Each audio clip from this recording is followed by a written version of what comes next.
Iran continues to pound Middle East, hits residential building in Bahrain's capital, 1 killed in Iranian attack.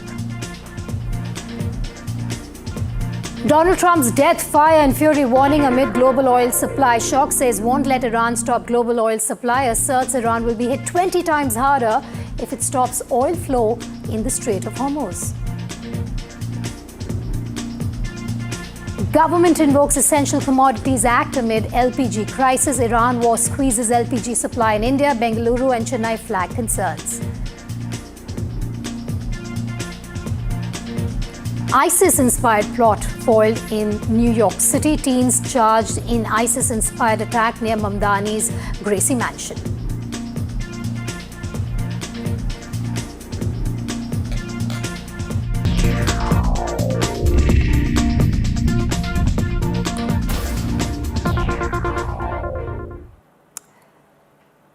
All right, let's start with the big picture here. It's day 11 of the escalating Middle East crisis. It's witnessing fresh missile strikes and counterattacks, with tensions between Iran, Israel and the United States of America continuing to intensify. Iran launched missile strikes on Khorramabad and the Imam Reza Corps complex in Tehran, while US forces reportedly struck an Iranian vessel in Bandar Abbas. Now in Israel, the Iron Dome intercepted a barrage of Iranian missiles over Tel Aviv. Missile debris fell in Or Yehuda, killing at least one person. CCTV visuals also show the moment an Iranian missile striking central Israel, leaving a man injured. Speaking in Florida, US President Donald Trump claimed the conflict could end soon, saying joint US-Israeli strikes have crippled Iran's military. Meanwhile, Iran's foreign minister IRGC says negotiations with the US are no longer on the agenda, accusing US of attacking despite progress in earlier talks. But there has been a lot of flip-flop when it comes to the US President Donald Trump in his statements over the last week over the current war in the Middle East. Listen in. Mr. President, you've said the war is, quote, very complete, but your defense secretary says this is just the beginning. So which is it, and how long should Americans be prepared for this war to last for? Well, I think you could say it both. It's the beginning of building a new country, but they have no Navy, they have no Air Force, they have no anti-aircraft equipment. It's all been blown up. They have no radar, they have no telecommunications, and they have no leadership. It's all gone. So, you could look at that statement. We could call it a tremendous success right now as we leave here. I could call it, or we could go further, and we're going to go further. Together with our Israeli partners, we're crushing the enemy in an overwhelming display of technical skill and military force. Iran's drone and missile capability is being utterly demolished. The Navy is gone. It's all lying at the bottom of the ocean. 46 ships. Can you believe it? But think of it. We knocked out 46. It actually took 3.5 days. Their terrorist leaders are gone. We're counting down the minutes until they will be gone, and will not relent until the enemy is totally and decisively defeated. I don't want to brag, but, they've said this about a lot of things. No other president could do some of the I'm doing. No other president. I'm now going to get to you the perspective from both Tel Aviv as well as Tehran at this point. I'm joined by Aditya Rajkol. He's live from Israel. And I have Yusuf joining us live from Tehran at this point. A very good afternoon to both of you. Thank you for being here on Breaking Ground. Aditya, let me start with you. Trump has given conflicting messages about how long the war will last, while Iran signals it's prepared for a long fight. Well, that's right. Donald Trump yet again saying that, we have already won and, it won't take much long. But earlier he had indicated that this would take at least 4 to 5 weeks. The intelligence assessment here in Israel has been that it will take a few weeks, maybe more than 4 or 5 weeks. That's what we are learning at this stage, because the barrage of missiles that have come in from the Iranian side and the kind of attack and retaliation that Tehran has done has stunned Washington, D.C. in many ways.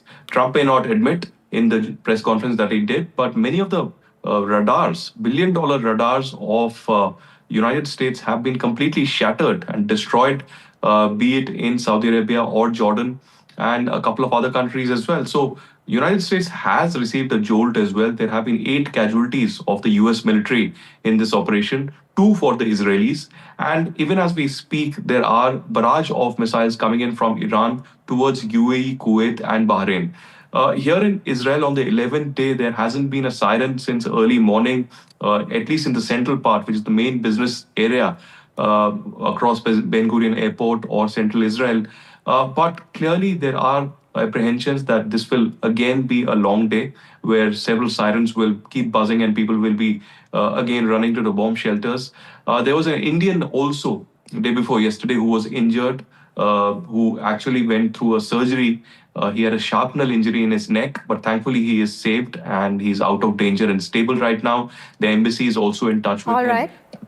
But clearly, as of now, day 11th seems to be same as the last 10 days. The barrage of missiles coming in from both sides. All right, Aditya, do stay with me. Yusuf Jalali also live from Tehran. Yusuf, I want to understand from you the discussions within Tehran over Donald Trump. Now, strikes continue across the Middle East for a second week. There's no clear end in sight. You have US President Donald Trump issuing conflicting messages about how long the war could last. But you have Iran signaling it is prepared for a prolonged fight.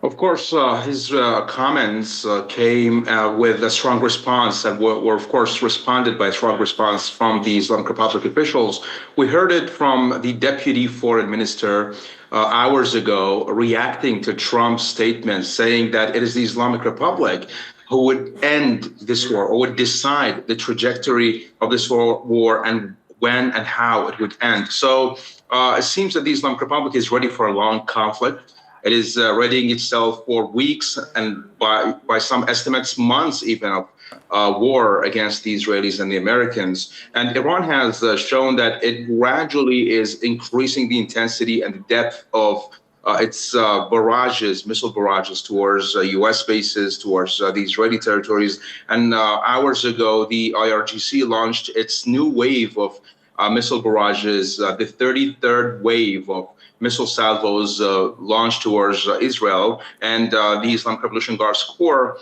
said that this time we, quote unquote, we used 10 missiles with a warhead of 1 ton. And this missile, of course, is using solid fuel, meaning solid. We have 2 types of missiles, solid fuel missiles and liquid fuel. Solid fuel missiles are, they take shorter time to be launched and fired. So from now on, they're saying that we're not going to use missiles less than 1 ton of warhead. And of course, they're going to use missiles that use solid fuels, meaning they can be launched in a shorter period of time. And of course, the destructive power of those missiles are even higher. Okay, Yusuf and Aditya, thanks for joining me right at the top of Breaking Ground to give us perspective from both Tehran as well as Tel Aviv. Well, there's destruction and death all across Iran and Israel and the wider region. We take you through some of the most defining images from the war zone. Let's start with Iran's Islamic Revolutionary Guard Corps releasing footage showing the launch of the 31st, or rather the 33rd wave of missiles as part of Operation True Promise 4 as the conflict in the Middle East escalates.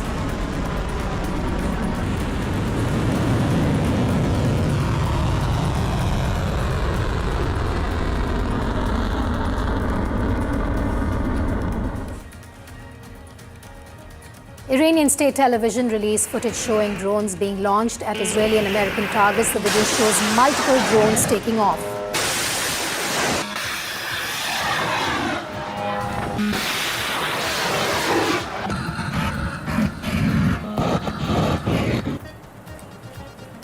Dramatic CCTV footage shows the moment of impact as an Iranian missile hit central Israel, injuring a man. In the CCTV video, the man is seen walking next to a road.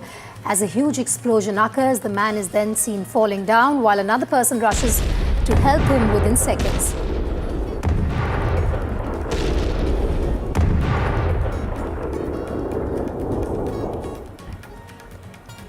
An Iranian attack on Bahrain sparked a fire in the island kingdom's sole oil refinery, sending thick plumes of smoke into the air. Video has emerged which shows the fire at the Sitra refinery.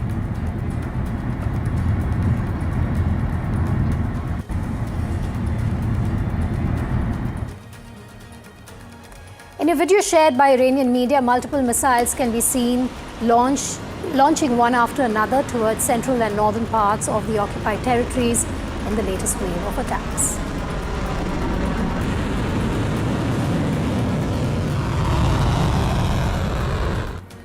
Explosions rocked several locations across Khorramabad in western Iran, with huge plumes of smoke covering the sky, creating a chaotic situation in the city. According to local reports and visuals shared online, more than 10 sites were hit, including the Imam Hussein Barracks near the historic Falak ul Aflaq Castle, facilities linked to the 57th Brigade and the 84th Division, as well as 2 police stations. Middle East war continues to simmer. Iraqi resistance group Saraya Awliya al-Dam launches a swarm of drones at the US Victoria base at the Baghdad airport. A newly released video shows the deadly strike on a girls' elementary school in Minab in southern Iran. The footage appears to show a US Tomahawk cruise missile hitting a naval facility located next to the school during attacks on the 28th of last month.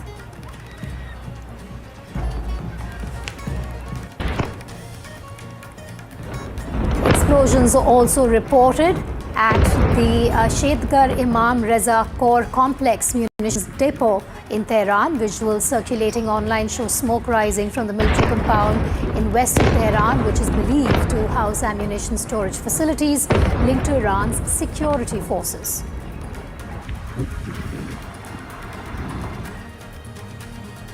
US-Israel continue to amp up their attacks, this time on Iran's Bandar Abbas. An Iranian naval vessel was set on fire. Visuals on your screen show large explosion, flames and thick smoke rising from a ship near the strategic port, which lies along the Strait of Hormuz.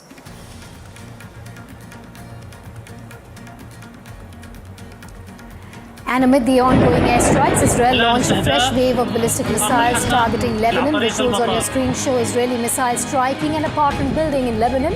Huge plumes of smoke and ash can be seen billowing from that building.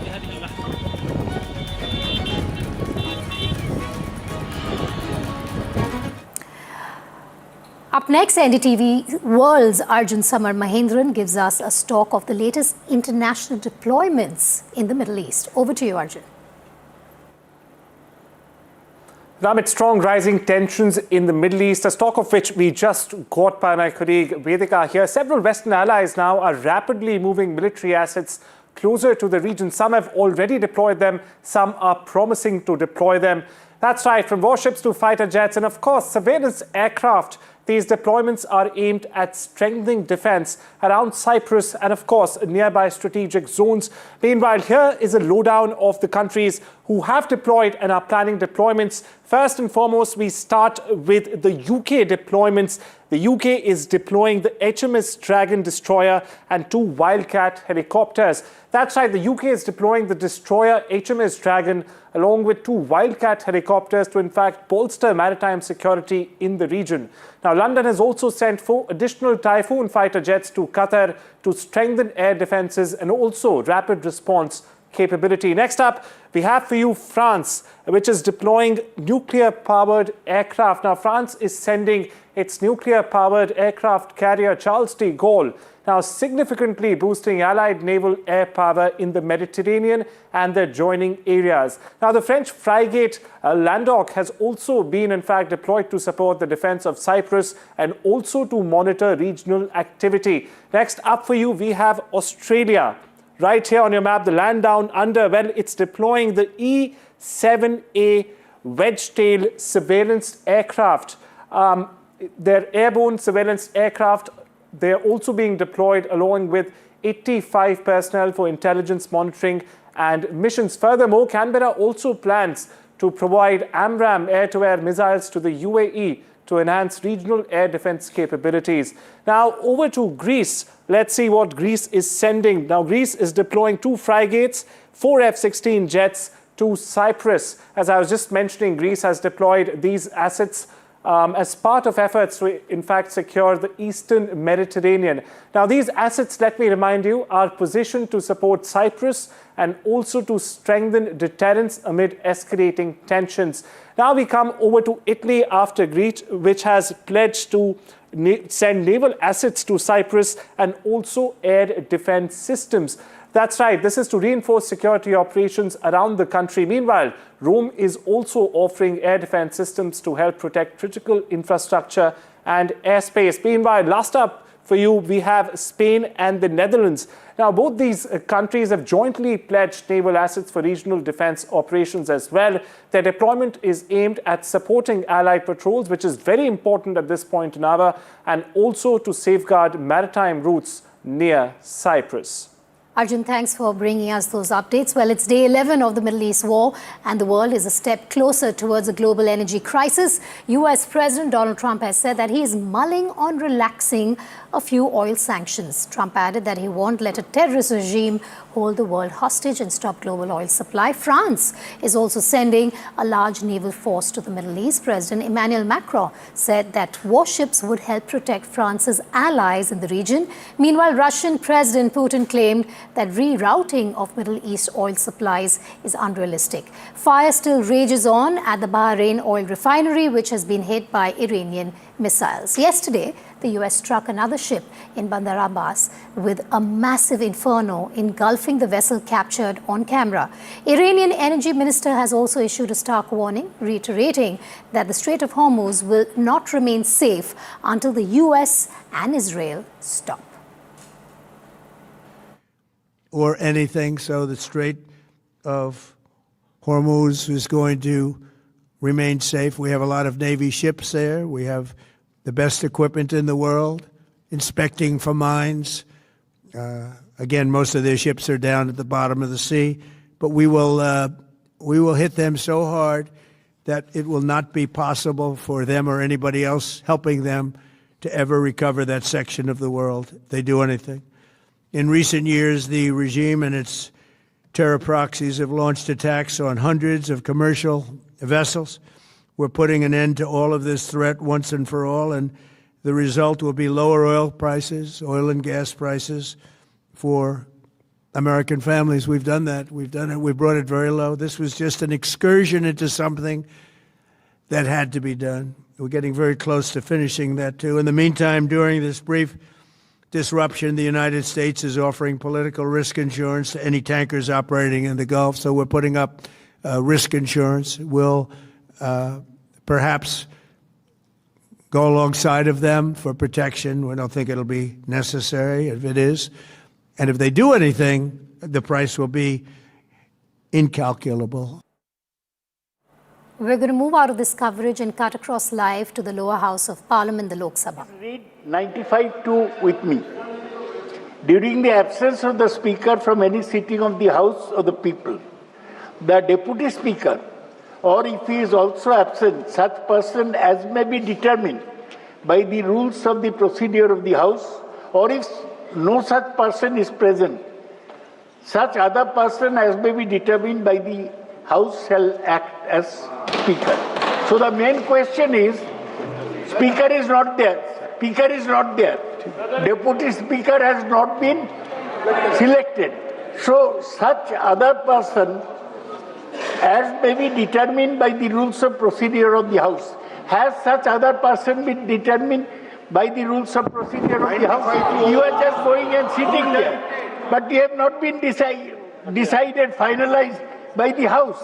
Let there be a motion moved by the Parliamentary Affairs Minister. Sri Ravi Shankar Prasad ji. That Jagdambika Baldi. Otherwise you cannot sit.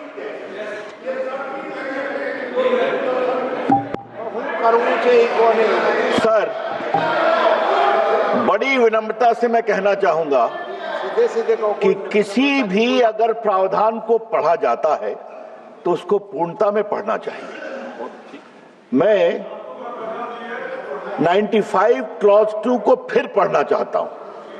During the absence of speaker from any sitting of the House, the people, the deputy speaker of is also absent, such person as may be determined by the rules of procedure of the House. If no such person is present, such other person as may be determined. जो rules of procedure से जो preside करने के लिए अधिकृत है, जिसमें आप भी आते हैं, आपको पूरा अधिकार है इस पर प्रेजाइड करने का। जब कोई ऐसा पैनल का व्यक्ति नहीं है तब आपको डिटरमिन करना पड़ेगा।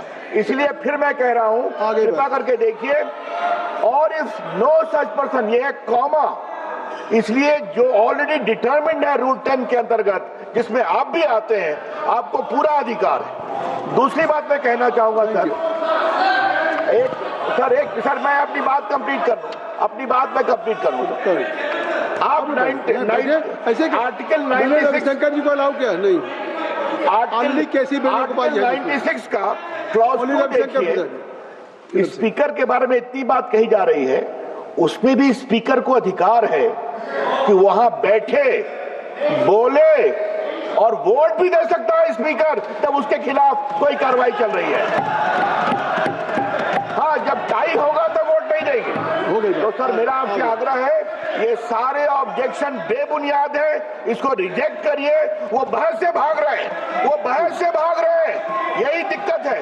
बहस कराइए, हम लोग इस पूरे प्रस्ताव को डिफीट करिए, तैयार बैठे हुए हैं। A point of order was raised by Ubaisi साहब, KC Venugopal ji, Saugat Rai ji. So regarding this point of order, admitting a motion for removal of honorable speaker does not make the office of the speaker vacant. So now it is clear the office of the speaker is not vacant, because still the matter is only under consideration. The office of the speaker will be vacant only after adoption of the resolution.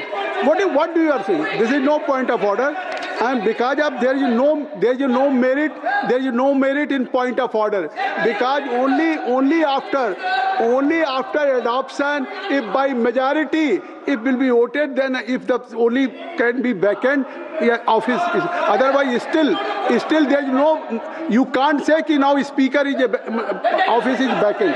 ठीक, बस ये पढ़िए, बस। अब प्रश्न ये है, मैंने सबको अनुमति दे दिया, प्रश्न ये है कि संकल्प प्रस्तुत करने की अनुमति प्रदान की जाए। जो माननीय सदस्य संकल्प प्रस्तुत करने के लिए अनुमति दिए जाने के पक्ष में हो, वो कृपया अपने स्थान पर खड़े हो जाएं।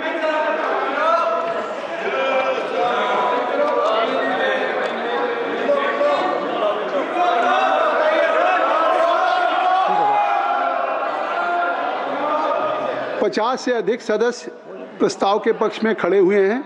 नियम 201(3) के अंतर्गत संकल्प प्रस्तुत करने की अनुमति प्रदान की जाती है।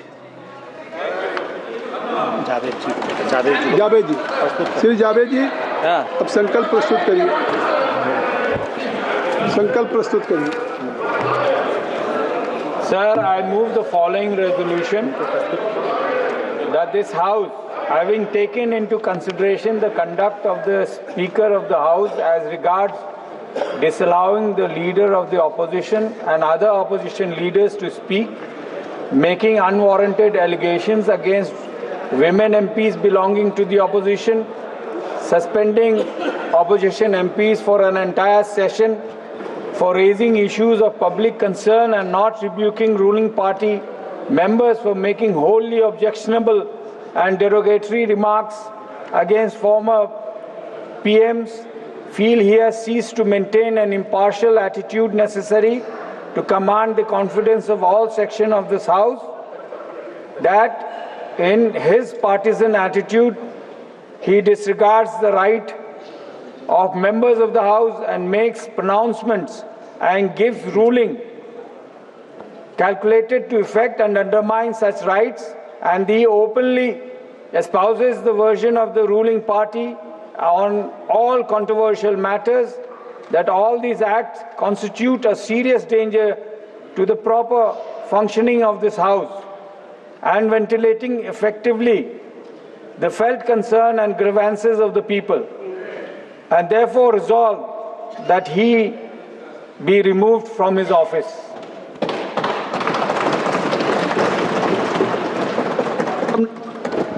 मंत्री जी, permission, I rise to present a statement, Hindi and English versions, showing supplementary demand for grants second batch for 25-26. नियम 377 के अंतर्गत आज जो मामले उठाने हैं उनकी अनुमति दी जा रही है। वो व्यक्तिगत रूप से 20 मिनट के भीतर मामले का अनुमोदित पाठ सभा पटल पर प्रस्तुत कर सकते हैं।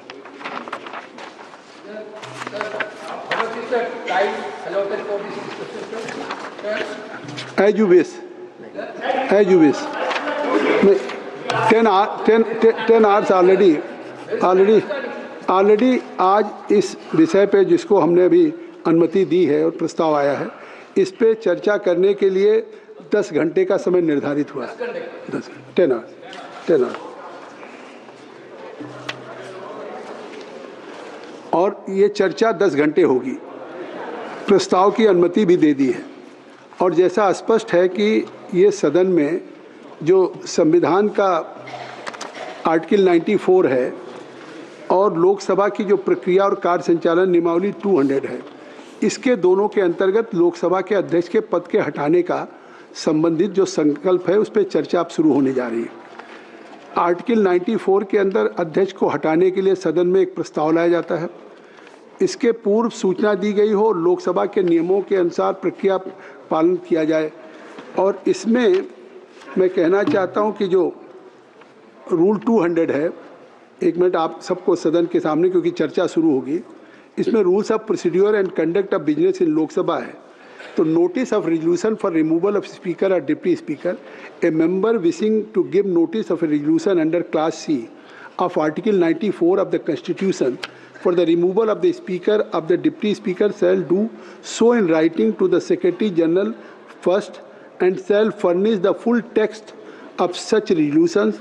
On receipt of a notice under Sub-Rule 1, a motion for leave to move the resolution shall be entered in the list of business in the name of the member concerned on a day fixed by the Speaker, provided that the day so fixed shall be any day after 14 days from the date of the receipt of notice of the resolution.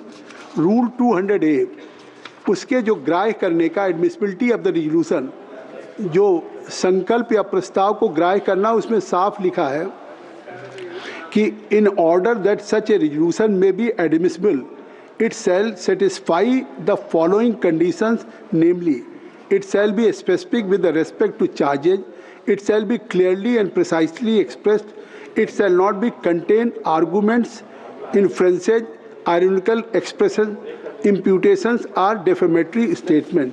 तो कृपया इस सदन के सामने, ये कोई सत्ता पक्ष या प्रतिपक्ष का नहीं है, एक हाउस के जो कस्टोडियन स्पीकर जिनमें सभी का विश्वास है, आज अगर उनके उस पर चर्चा करने आप जा रहे हैं, प्रारंभ कर रहे हैं, तो निश्चित तौर से मैं आपसे अपेक्षा करूंगा कि जो आपने अपने टेक्स्ट में दिया है उस टेक्स्ट तक सीमित रखें, क्योंकि स्पीकर साहब की जेनरसिटी देखिए कि ये 10 फरवरी को जब 2000 नहीं आप नहीं क्यों नहीं, मैं बताऊंगा, ये मैं केवल ये जानकारी दे रहा हूँ, नहीं आप सुन, 10 फरवरी 26 को ये नोटिस आई थी, 10 फरवरी 26 को माननीय सदस्यों के द्वारा ये नोटिस आई थी, जिसमें केसी वेणुगोपाल जी और 119 सदस्यों का था, और 2026 को नोटिस आई, लेकिन उस नोटिस में 2025 अंकित था, उस नोटिस में रिजोल्यूशन नहीं था, उस नोटिस नहीं वो नोटिस है, फिर भी स्पीकर साहब ने उसको कहा कि इसको करेक्ट कराइए, और ये नहीं उसमें सिग्नेचर रिजोल्यूशन पे नहीं था किसी का, जो बाद में दिया गया वो भी फोटो सिग्नेचर था जो वैलिड नहीं था। नहीं, मैं एक बार जेनरसिटी की बात कर रहा हूँ कि अगर स्पीकर साहब ने इसके बाद भी कि अगर फोटो कॉपी आपने संलग्न किया, और जो आज मूव किया है, जिन्होंने जो मूव किया है, चाहे हमारे तीनों लोगों ने, डॉक्टर मोहम्मद जावेद साहब, के सुरेश जी और डॉक्टर मल्लू रवि जी, मैं सदन को बता दूं कि ये तीनों सदस्य के दस्तखत नहीं थे, बाद में दस्तखत स्पीकर साहब ने दिया अनुमति। तो इससे साफ जो एडमिसिबल नहीं हो सकता था, जो ग्राह्य नहीं हो सकता था, सुन लीजिए, तो एक सदन में, अरे आप अपने स्पीकर की जेनरसिटी देखिए कि एडमिसिबल होने की जो ग्राह्यता होने के जो कारण है, अगर वो ग्राह्य नहीं हुआ फिर भी उन्होंने खुद अपने ऑफिस से कहा इसको करेक्ट करा लो, इस पर सिग्नेचर करा लीजिए, तो अगर उन्होंने ये अवसर दिया कि अगर आप इस पे कुछ कहना चाहते हैं तो उन्होंने इस प्रस्ताव को ग्राह्य किया। इसलिए मैं आपसे अनुरोध करूंगा कि ऐसी परिस्थितियों में आपको उन्होंने ग्राह्य किया, खुद उस दिन से आज स्पीकर के चेयर पे नहीं आ रहे हैं, जबकि इसके पहले भी जब 1954 में आया, 1966 में आया, 1987 में आया, उस समय लगातार स्पीकर अपने चेयर पे काम करते रहे। हाई मॉरल ग्राउंड पे ये पहले स्पीकर होंगे जिन्होंने नोटिस प्राप्त होने के बाद वो नहीं बैठ रहे थे। तो कम से कम ये पूरा देश इस बात को देखे कि अगर वो आज इस हाई मॉरल ग्राउंड पे इस नोटिस के लंबित रहने तक वो नहीं बैठ रहे हैं। इसलिए मैं कल चाहता था कि इस पे चर्चा हो, इसलिए कि एक स्पीकर जिन्होंने आपके इस प्रस्ताव को ग्राह्य किया और प्रस्ताव को ग्राह्य करने के बाद अगर इस चेयर पे नहीं आ रहे तो उसका निस्तारण होना चाहिए था। ये बात हमने नहीं, उस समय के प्रधानमंत्री नेहरू जी ने भी कही थी कि इसकी सदन में तत्काल चर्चा हो। नहीं, ये चीज़ें हैं, और उस समय प्रधानमंत्री राजीव गांधी ने भी कही थी। नहीं, देखिए, जो चीज़ें रिकॉर्ड पे हैं उसको आप कहाँ ले जा सकते हैं। तो अब उसको अगर आप तो उसको तो नहीं, मैं इसलिए कह रहा हूँ कि आज की जो डिबेट हो अच्छी है। आज की डिबेट हो, नहीं, आप क्यों परेशान हुए? चेयर को बोलने देंगे कि नहीं? आखिर इस हाउस में नहीं, मैं आपको केवल तथ्य बता रहा हूँ कि तथ्य देखिए 1954 में एक बार आया था अध्यक्ष नो पॉइंट ऑफ अध्यक्ष जी बी मावलकर ने कहा था कि पंडित जवाहरलाल नेहरू ने कि प्रधानमंत्री नहीं कह रहे, आप सुन लीजिए, पंडित जवाहरलाल नेहरू का तो यह विषय अत्यंत गंभीर है, इसे हल्के ढंग से नहीं लेना चाहिए और इसको सदन में आना चाहिए, तत्काल चर्चा होनी चाहिए। इसलिए मैं चाहता हूँ हाई स्टैंडर्ड की डिबेट हो। सदस्यों ने डॉक्टर मोहम्मद जावेद अध्यक्ष जी से कहा है कि आज जावेद साहब इस पर नहीं शुरू करेंगे। नोटिस जावेद साहब का है। मैं गौरव गोगोई जी को अनुमति देता हूँ। गौरव गोगोई जी आप बोलेंगे। गौरव गोगोई जी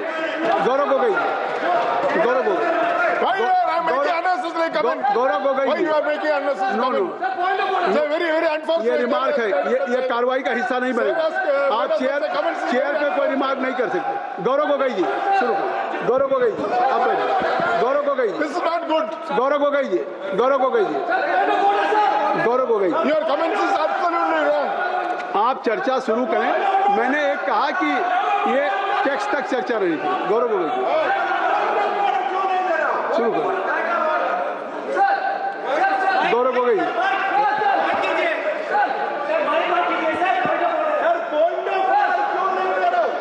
गई है, केवल गौरव गोगोई जी की ऑर्डर दे दीजिए। नो नहीं, गौरव आप हमसे नहीं कहेंगे ना, मैंने आपको अनुमति दी है। Nothing will go on the record except Gaurav Gogoi ji. सबका मैं दे चुका हूँ। उनको पॉइंट ऑफ ऑर्डर आएगा सर, उनका पॉइंट ऑफ ऑर्डर दे चुका हूँ ऑलरेडी। पार्टी से point of order Gaurav Gogoi ji आएगा सर, आप इस चर्चा में पार्टी से पॉइंट ऑफ ऑर्डर इस चर्चा में आप गंभीर हैं। इस चर्चा में मैंने आपका नाम पुकारा तो आप बोलिए। सब लोग बैठिए, बोलिए। गौरव बैठिए। सौगत दादा आपको मैं अवसर दूंगा बोलने के लिए। अरे आप बैठिए, मैं आपको अवसर दूंगा। गौरव गोगोई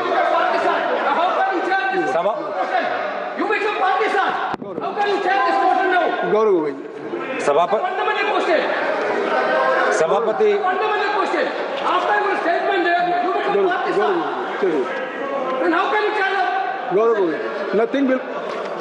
सभापति महोदय, मैं आपका शुक्रिया अदा करना चाहूँगा। आज की इस चर्चा में जब मैं भाग लेने जा रहा था तो मेरी शुरुआत अलग थी, लेकिन अब जो हमने हाउस में विटनेस किया, मैं सीधा Supreme Court of India in नमाम रेबिया वर्सेस डिप्टी स्पीकर में सुप्रीम कोर्ट ने क्या कहा, मुझे उनकी बात पहले याद आ रही है, क्योंकि उस जजमेंट में सुप्रीम कोर्ट ने कहा the speaker is expected to have a sense of elevated independence. इस पे रूलिंग आ चुकी है सर, मैं तो भाषण दे रहा हूँ। मैं तो चर्चा दे रहा हूँ सर, मैं तो चर्चा में भाग ले रहा हूँ, मैं तो चर्चा में मैं बोल रहा हूँ कि मेरी चर्चा की शुरुआत अलग थी। अभी हाउस में जो मैंने विटनेस किया वो मेरा ध्यान सुप्रीम कोर्ट के जजमेंट में ले गया, जो जजमेंट मैं आपके सामने पढ़ रहा हूँ। The speaker is expected to have a sense of elevated independence, impeccable objectivity, and irreproachable fairness, and above all, absolute impartiality. Impartial का expectation होता है जो भी स्पीकर साहब होते हैं या स्पीकर साहब के चेयर पे बैठते हैं। तभी मैंने आपको अनुमति दी है, ये तो जावेद साहब को देता, मैं जावेद साहब को देता। आपका संकल्प नहीं है, आप क्यों नहीं? संकल्प जावेद साहब का है और फिर भी ये चेयर आपको अनुमति दे रहा है और इस चेयर के संकल्प परंपरा है।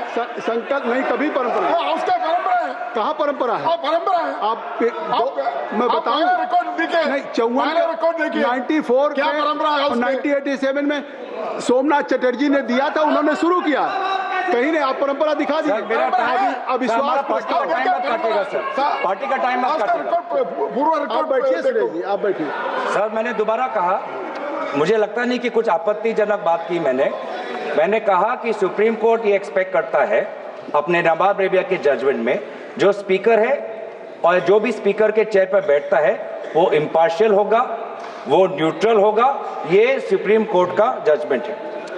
दूसरी बात है, जो आज ये जो पूरा चर्चा जिससे शुरुआत हुआ, वो चर्चा शुरुआत हुआ आर्टिकल 96। आर्टिकल 96 में क्या लिखा है? उसमें लिखा है द स्पीकर और the deputy speaker not to preside while a resolution for his removal from office is under consideration. The key word is the speaker cannot preside. He might be present, but he cannot preside. अब मैं ये पूछना चाहता हूं कि speaker ने एक panel of chairperson बनाया, तो पैनल में कई चेयरपर्सन हैं। इस पैनल में कौन से चेयरपर्सन चेयर पर बैठेंगे, ये कैसे डिसाइड हुआ? ये कैसे डिसाइड हुआ सर? ये किसने डिसाइड किया sir?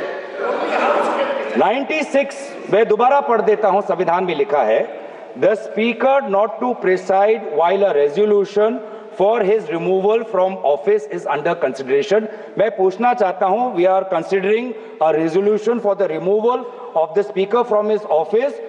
How has it been decided that Chairperson Honorable Jagdimbeka Pal ji will be sitting on the chair, sir? How, sir? How? Sir, from the panel. How, sir? How, sir? Let the record, please, sir.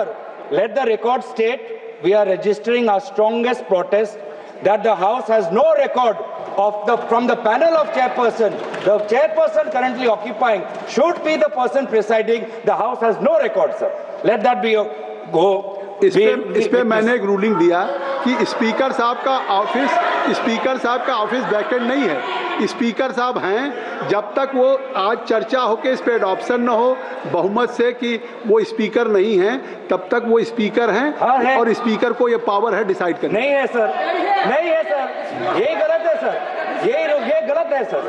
ये speaker not to preside while a resolution for his removal from office is under consideration, cannot preside, तो कहाँ है power sir? कहाँ है power sir? कौन सा power है sir? माननीय गृहमंत्री है, प्रेसाइडिंग का पावर नहीं है। माननीय गृहमंत्री अध्यक्ष जी, मैं इनको टोकना। माननीय गृहमंत्री अरे भाई बैठो ना, बैठ जाइए, माननीय अध्यक्ष जी, माननीय गृहमंत्री मैं इनको टोकना नहीं चाहता। प्रिसाइड शब्द प्रयोग जो किया गया है संविधान के अंदर, वो हाउस को प्रिसाइड करने के लिए किया गया है।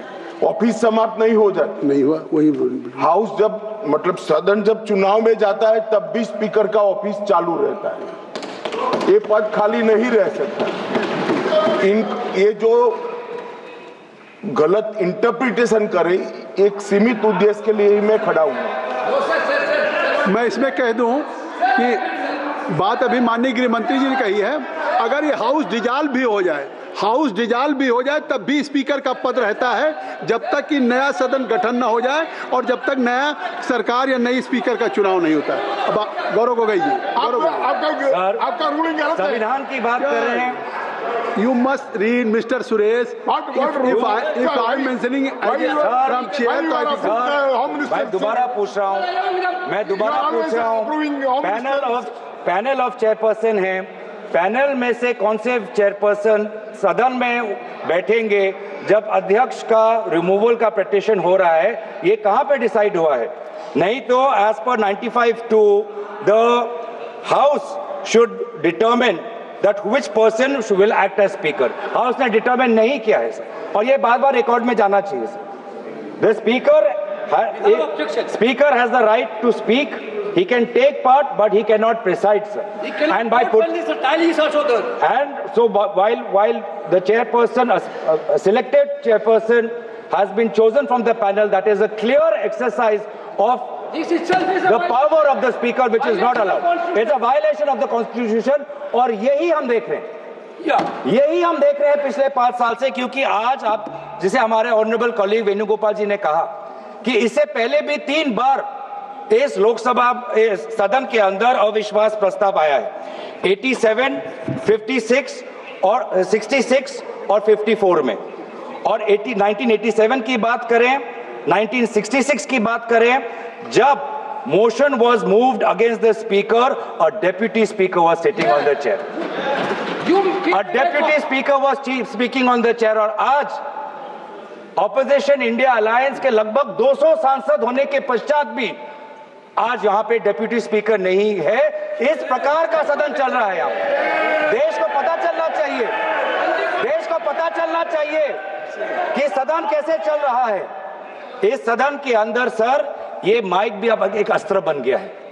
ये माइक भी एक अस्त्र है, ये बिल्कुल, ये माइक भी एक अस्त्र है, जिस अस्त्र को यहाँ पे सुविधा के रूप से सत्ता पक्ष को दिया जाता है और विपक्ष को, विशेष रूप से एलओपी को, उनके अपना बोलने के लिए ये माइक उनको नहीं मिलता। ये माइक नहीं मिलता, ये माइक नहीं मिलता। ये आरोप नहीं है, ये यही मोशन है। ये आरोप नहीं है, यही मोशन है। मोशन क्या है? That this house, having taken into consideration the conduct of the Speaker of the House as regards disallowing the leader of the opposition and other opposition leaders to speak. कैसे disallow होता है? जब mic ही आप लोग देते नहीं हो, जब माइक ही नहीं आता है, ऐसे disallow होता है। आज देश को पता चलना चाहिए किस प्रकार से ये लोकतंत्र चल रहा है, किस प्रकार से सदन की नियमों का उल्लंघन हो रहा है, किस प्रकार से संसद का और सदन की मर्यादा का उल्लंघन हो रहा है। ये सर, ये रेजोल्यूशन किसी विशेष व्यक्ति के खिलाफ नहीं है और हम दुखी भी हैं। हमें विशेष रूप से कोई प्रसन्नता नहीं है, कोई खुशी नहीं है, कोई उमंग नहीं है, कोई उल्लास नहीं है इस रेजोल्यूशन को लाते हुए, क्योंकि व्यक्तिगत रूप से आदरणीय ओम बिरला जी सभी के साथ उनका व्यक्तिगत रिश्ता अच्छा है।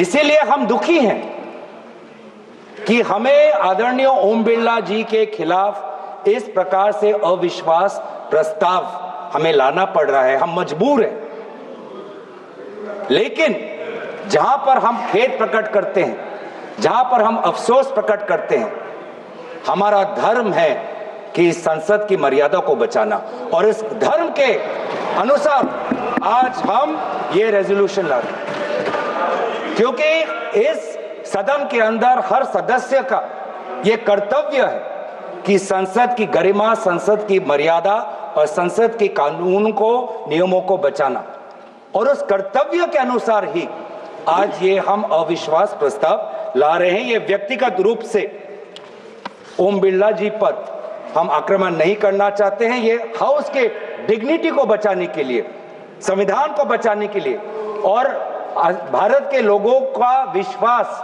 प्रजातंत्र में कायम रखे, इस कारण से हमें आज ये अविश्वास प्रस्ताव ला रहे।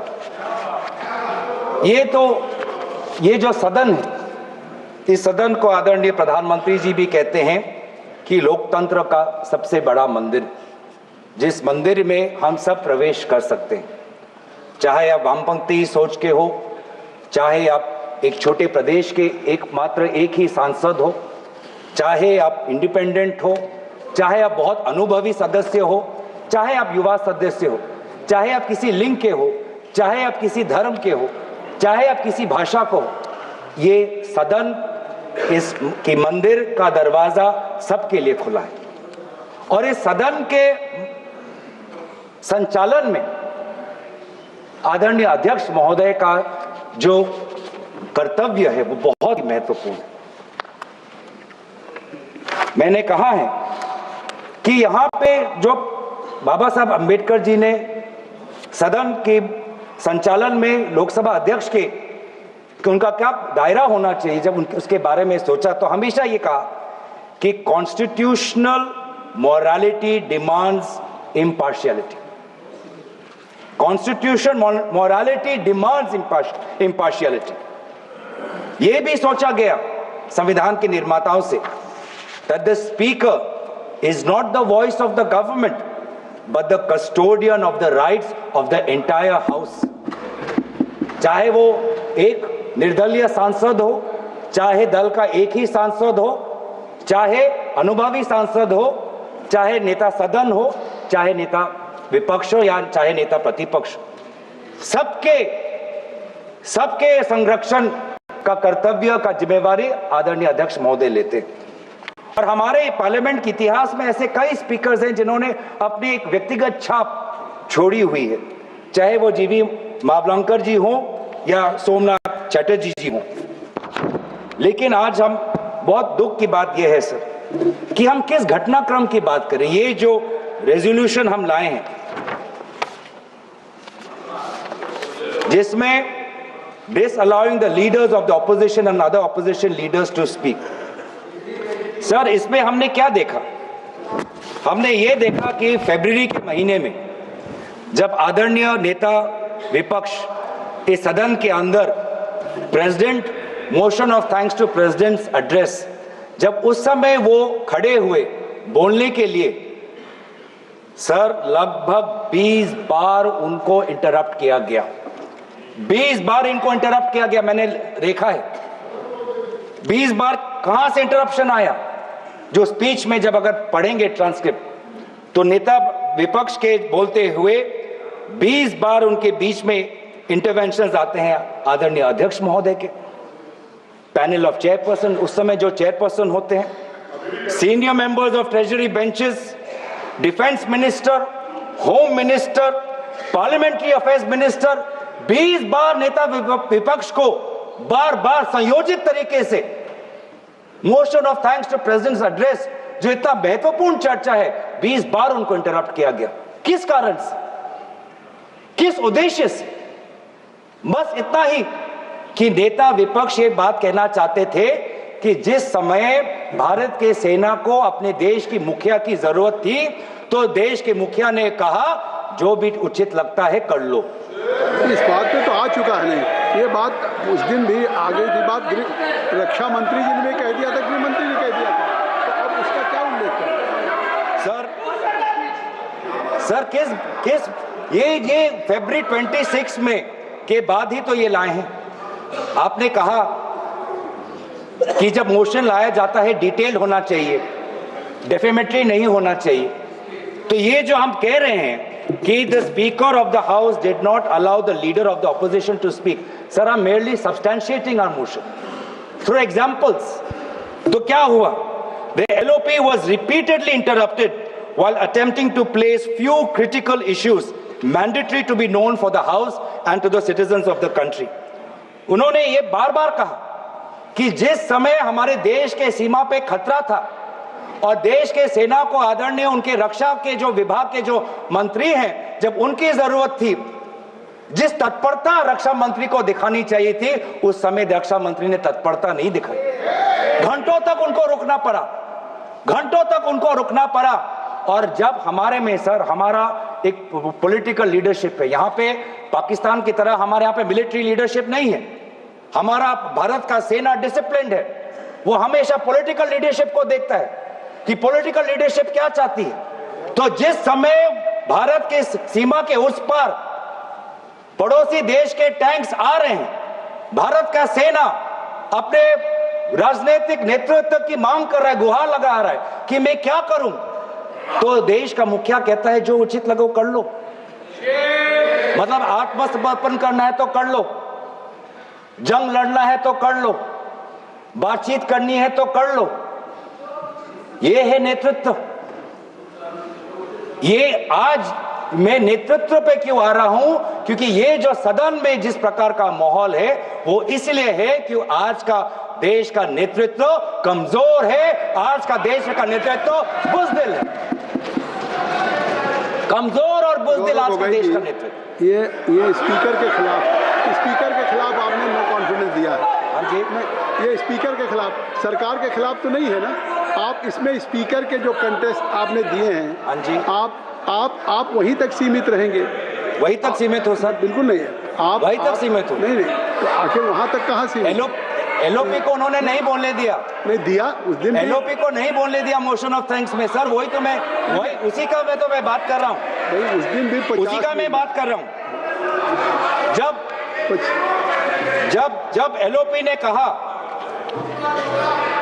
जब एलओपी ने कहा this wasn't the only truth highlighted by the LOP, sir I am not, sir यही है सर, यही है सर। देश को देखना चाहिए सर, संसदीय कार्य मंत्री जी देश को देख, ये I am not yielding sir. मेरा सिर्फ अनुरोध है, मैं कह रहा हूँ आप स्पीकर के रेजोल्यूशन पे चर्चा हो रहे हैं, उन्होंने और भी पॉइंट्स कहे, हम टोक सकते थे, लेकिन मेरा अनुरोध इतना ही है क्योंकि उन्होंने कई विषय पे चर्चा की है, नेतृत्व तक को छुए हैं। जब हमारा जवाब होगा आप लोग उस समय सुनना पड़ेगा, आप लोग उसमें टोकना नहीं है। आप स्पीकर का चर्चा से ऊपर आप चले गए हैं संसदीय शब्द निकाल और जो असंसदीय शब्द उन्होंने इस्तेमाल किए हैं, अनपार्लियामेंट्री वर्ड्स इस्तेमाल किए, उसको रिकॉर्ड से हटाना चाहिए। बिल्कुल, जो असंसदीय है उसको मैं दिखवा के निकाल दूंगा। बोलो हो गई सर। भविष्य में जब पार्लियामेंट्री रिकॉर्ड्स को देखते हुए जब रिसर्च होगा, ट्रांसक्रिप्ट्स देखे जाएंगे, तो ये भी एक रिसर्च होगा कि सबसे विपक्ष के बोलते हुए सबसे ज्यादा इंटरप्शन करने वाले पार्लियामेंट्री अफेयर्स मिनिस्टर किरण रिजिजू जी होंगे।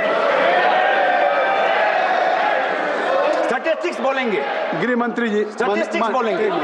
माननीय अध्यक्ष जी, पार्लियामेंट्री अफेयर्स मिनिस्टर मैं भी विधानसभा में रह चुका हूं। उनको तभी खड़ा होना पड़ता है जब पार्लियामेंट चलने के नियमों से दूर कोई चीज होती है। ये बात सही है कि पार्लियामेंट्री अफेयर्स मिनिस्टर के नाते सबसे ज्यादा इंटरप्ट किरण रिजिजू ने किया है, मैं सहमत हूं, मगर ऐसा इरिस्पॉन्सिबल विरोध पक्ष भी कभी नहीं आया।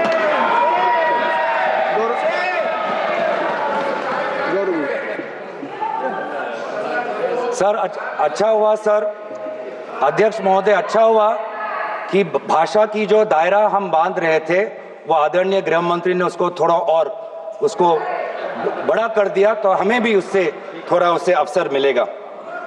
सर दूसरी बात, जिस बात पर बार बार आदरणीय एलओपी जी को टोका जा रहा था वो इस बात पे था कि अमेरिका में यूएस डिपार्टमेंट ऑफ जस्टिस में एक ऑनगोइंग इन्वेस्टिगेशन चल रहा है जहां पर भारत के एक बड़े उद्योगपति का नाम है और भारत के सरकार के मंत्री का नाम है।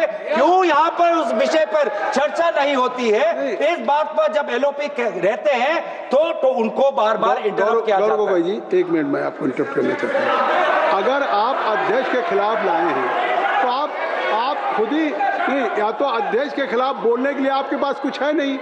अगर आज आपने अविश्वास प्रस्ताव अध्यक्ष के खिलाफ दिया है, मैं कहता हूं उनके खिलाफ बोलने के लिए अगर आपके लिए है, इतना आपने बड़ा प्रस्ताव दिया उनके खिलाफ, उनको रिमूवल के लिए, तो आज उनके रिमूवल के सवाल पे उठाइए। कौन मंत्री कौन कहां पे, नहीं उन्होंने गृह मंत्री जी ने आई हैव ऑलरेडी नहीं parliamentary affairs minister is all right to interview at any moment. सरकार के मंत्री इंटरवीन कर सकते हैं, और अगर वो आपको कह रहे हैं तो इससे आप इसका मतलब स्पीकर के खिलाफ नहीं बोलना चाहते, आप केवल सरकार के खिलाफ बोलना चाहते हैं, तो प्रस्ताव तक रहिए। मेरा काम है, आपको प्रस्ताव तक सीमित रहना होगा। आपको इस प्रस्ताव जो आपने दिया है, आप उस प्रस्ताव पे बोलेंगे, ये मेरा आग्रह है। सर, यही हुआ था जिसके, और यही प्रस्ताव में हमने यही तो लाया है सर, कि एलओपी कौन से वो बातें कर रहे थे जब उनको बोलने नहीं दिया। सदन में रिकॉर्ड में जाना चाहिए सर कि एलओपी जब बोलना चाहते थे कौन से विषय पर बोलना चाहते थे, नहीं तो बहुत जनरल एलिगेशन आ जाएगा। जनरल एलिगेशन नहीं होना चाहिए, स्पेसिफिक होना चाहिए, स्पेसिफिक इंस्टेंसेस होना चाहिए। हम भी अगर अविश्वास प्रस्ताव ला रहे हैं अध्यक्ष महोदय के खिलाफ और बोल रहे हैं कि उनको एलओपी को बोलने नहीं देते, तो हमें भी प्रमाण देना पड़ेगा, और वही प्रमाण मैं आपको दे रहा हूं। आप फरवरी 26 का एलओपी स्पीच का ट्रांसक्रिप्ट देख लीजिए, वही रिकॉर्ड से मैं पढ़ रहा हूं कि बार बार 20 बार उनको टोका गया, वो कौन से विषय पे वो बोल रहे थे। तो दूसरा विषय उन्होंने ये कहा था, he question about the millions of pages released from the US Department of Justice, regarding which the world is questioning. The file contains names of very famous businessman who is known to be very close to this ruling government. The file also contains uncomfortable truth that a minister has been named in this ongoing global investigation in other parts of the world. गौरव गोगोई जी, गौरव गोगोई,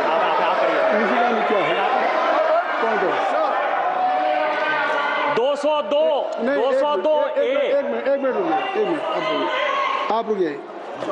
आप गौरव गोगोई जी, मैं chair से कहना चाहता हूं कि अगर if will go through rule 202A, only provide that the discussion on the resolution shall be strictly confined to the charges preferred in the resolution. जो resolution में charges है, आपको only you have to confine. Only rule 202A provide. वही तो कह रहा हूं sir. My members are requested. You are also, and I will request to all the members. वही मैं कह रहा हूं। All right, so that showdown in the lower house of Parliament over a discussion on the no trust motion against the Lok Sabha Speaker Om Birla. We'll be back in a moment from now. Stay tuned to Breaking Ground and NDTV 24/7.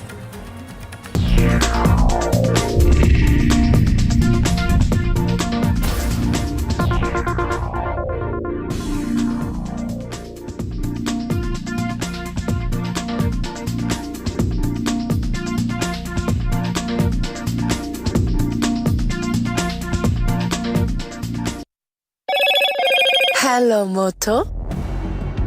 Motorola, India's leading AI smartphone brand. Motorola Signature, India's #1 camera phone. Grab Motorola Signature today.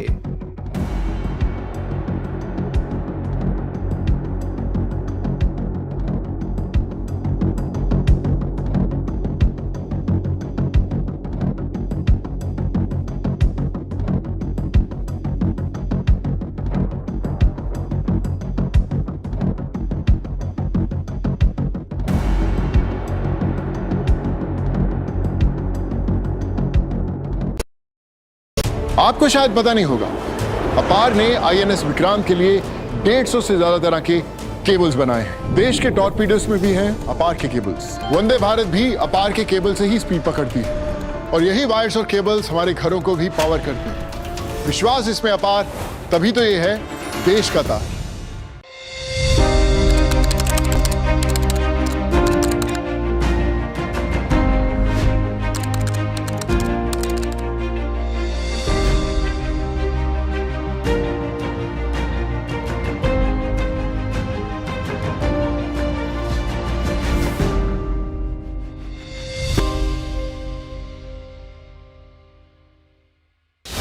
Kerala is at a political crossroads. Development or discontent? Continuity or change? Where is the ground shifting? What will drive the ballot? Keralam's sharpest political mind. Take it on. Power Play Keralam, 12th March on the NDTV network. What seems settled for me is unfinished business. So I rewind, I pause, I reflect, I dig, until what's buried stands up to be counted. Breaking ground, not just headlines, the meaning behind them. This is Breaking Ground with me, Vedika Sood. The stage that brings together India's most compelling creative voices. NDTV का creator मंच है Where stories are shared, ideas are exchanged, and culture takes center stage. जब देश पे हमला होगा तो सब एक। आजकल चल क्या रहा है सिचुएशनशिप, आपको पता क्या होता है? कभी मैं कह नहीं पाया। It's okay यार। NDTV Creators Munch, where creative India comes together. हो सकता है ये कहानी बन जाए और क्रिएटर्स मंच के नाम से किसी दिन मैं रिलीज कर दूं। 2 powerful days, 14th-15th March, Sundar Nursery, New Delhi. Straight from the heart of the newsroom to the core of the stories shaping your world. Join me, Gargi Rawat, as I track all the developments as they break. Live from the NDTV newsroom, weekdays at 4 p.m. Across the country, he has tracked the pulse of power from Washington to Korea. Witnessed history being made in global capitals and conflict zones.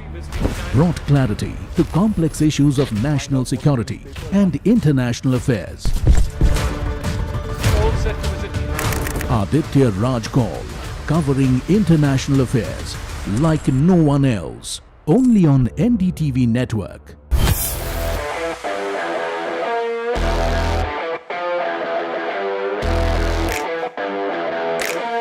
First India tour in your city. Rock on with Shankar Ehsan Loy and Siddharth Mahadevan and Shivam Mahadevan. 5 times melody, 5 times masti with NDTV Good Times. Go, grab your tickets.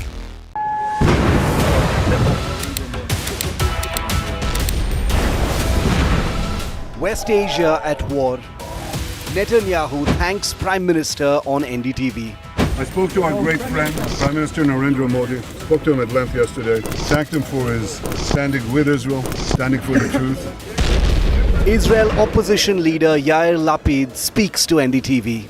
Is there gonna be an Iranian Gandhi who will free his own people from oppression? So it's up to them. Israel Foreign Minister Gideon Sa'ar on NDTV.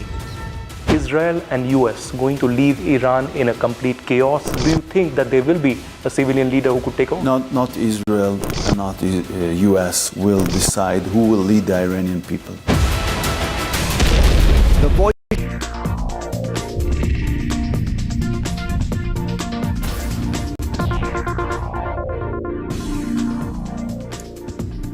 This is Breaking Ground at 1 p.m. Strikes continue across the Middle East for a second week with no clear end in sight. US President Donald Trump has issued conflicting messages about how long the war could last, while Iran has signaled repeatedly it is prepared for a prolonged fight. The humanitarian toll is mounting. According to estimates, it's as close as 1,200 in terms of the casualties in the region. Meanwhile, the war has triggered one of the largest oil disruptions in history, sparking concern even within the Trump administration. That's the situation as of now on day 11 of the conflict. Stay with us for the latest updates throughout the hour. Let's start with the headlines here on Breaking Ground at 1 p.m. Iran unleashes fresh attacks on Israel. Iran bombs central Israel, warns of more missile and drone attacks.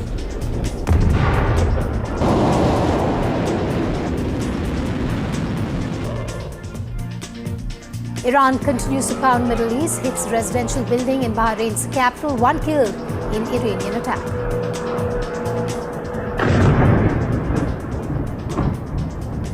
US President Donald Trump's death, fire and fury remark, warning amid global oil supply shock, says won't let Iran stop global oil supply, asserts Iran will be hit 20 times harder if it stops oil flow in the Strait of Hormuz. Indian government invokes Essential Commodities Act amid LPG crisis. Iran war squeezes LPG supply within India. Bengaluru, Chennai flag concerns. Showdown in Parliament over Speaker impeachment. Home Minister Amit Shah, Kiran Rijiju tear into the Congress. Congress MP claims Rahul's voice muzzled in Lok Sabha, claims Speaker bias. And ISIS-inspired plot foiled in New York City. Teens charged in ISIS-inspired attack near Mamdani's mansion.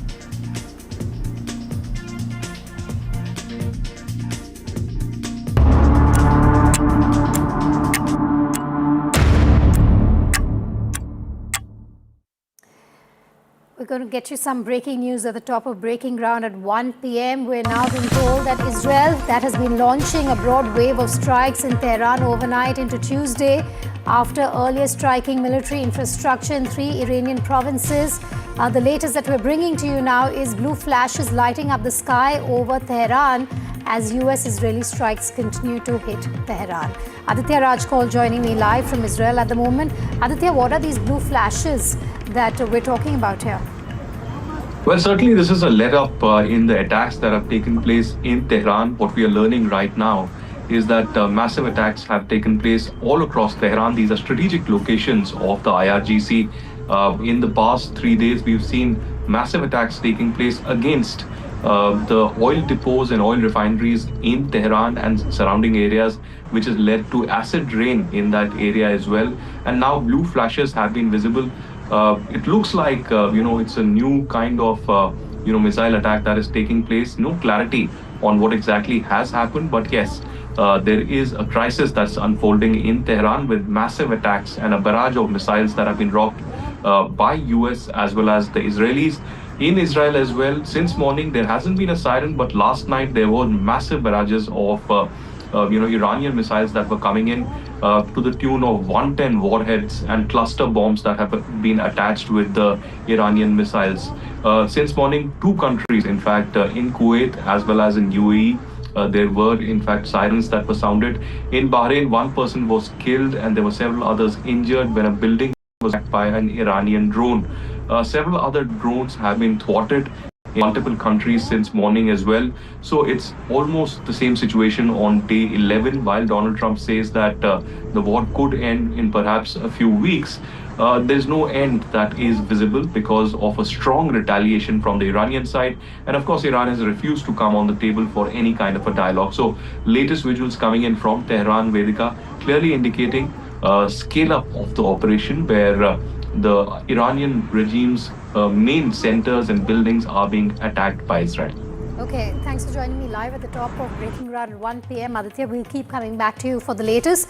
Well, there's death, there's destruction all across the region. We take you through some of the defining images from the war zone. Iran's Islamic Revolutionary Guard Corps, the IRGC, has released footage showing the launch of the 33rd wave of missiles as part of Operation True Promise 4 as the conflict in the Middle East escalates.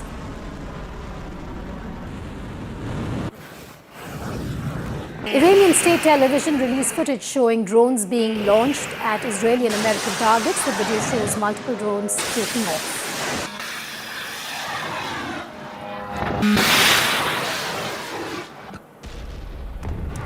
Dramatic CCTV footage shows the moment of impact as an Iranian missile hit central Israel, injuring a man. In the CCTV video, the man is seen walking next to a road as a huge explosion occurs.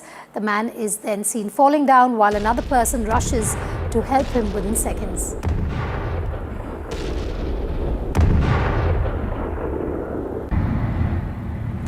An Iranian attack on Bahrain sparked a fire in the island kingdom's sole oil refinery, sending thick plumes of smoke into the air. Video has emerged which shows the fire at the Sitra refinery.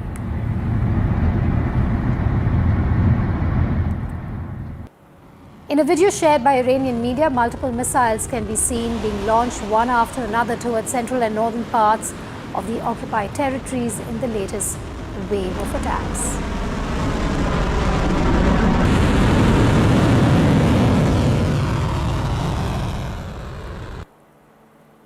Explosions rocked several locations across Khurramabad in western Iran, with huge plumes of smoke covering the sky, creating a chaotic situation in the city. According to local reports and visuals shared online, more than 10 sites were hit, including the Imam Hussein Barracks, near the historic Falak ol Aflaq Castle.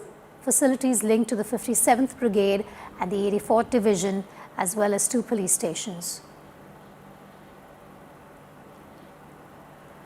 Middle East war continues to simmer. Iraqi resistance group Saraya Awliya al-Dam launches a swarm of drones at the US Victoria base at the Baghdad airport.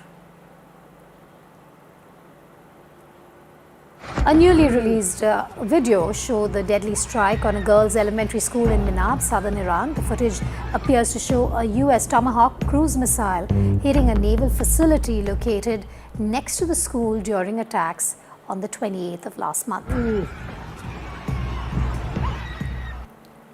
Explosions were reported at a munitions depot in Tehran. Visuals circulating online show smoke rising from the military compound in western Tehran, which is believed to house ammunition storage facilities linked to Iran's security forces.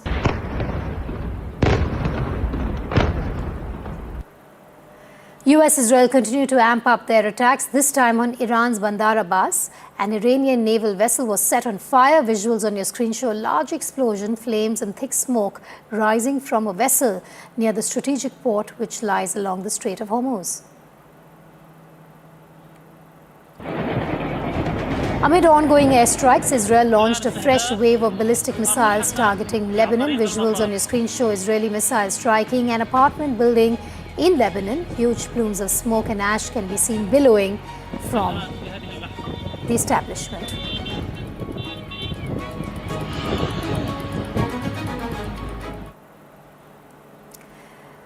Like I said, it's day 11 of the escalating Middle East war, and it's witnessing fresh missile strikes and counterattacks, with tensions between Iran, Israel and the United States of America continuing to intensify. Iran launched missile strikes on Khurramabad and the Imam Reza complex in Tehran, while US forces reportedly struck an Iranian vessel in Bandar Abbas. In Israel, the Iron Dome intercepted a barrage of Iranian missiles over Tel Aviv. Missile debris fell in Or Yehuda, killing at least one person. CCTV visuals also show the moment of an Iranian missile striking central Israel, leaving a man injured. Now, speaking in Florida, US President Donald Trump claimed the conflict could end soon, saying joint US-Israeli strikes have crippled Iran's military. But the comments coming in from the US president have been varying over the last 1 week. Meanwhile, Iran's foreign minister IRGC says negotiations with the US are no longer on the agenda, accusing US of attacking despite progress in previous talks.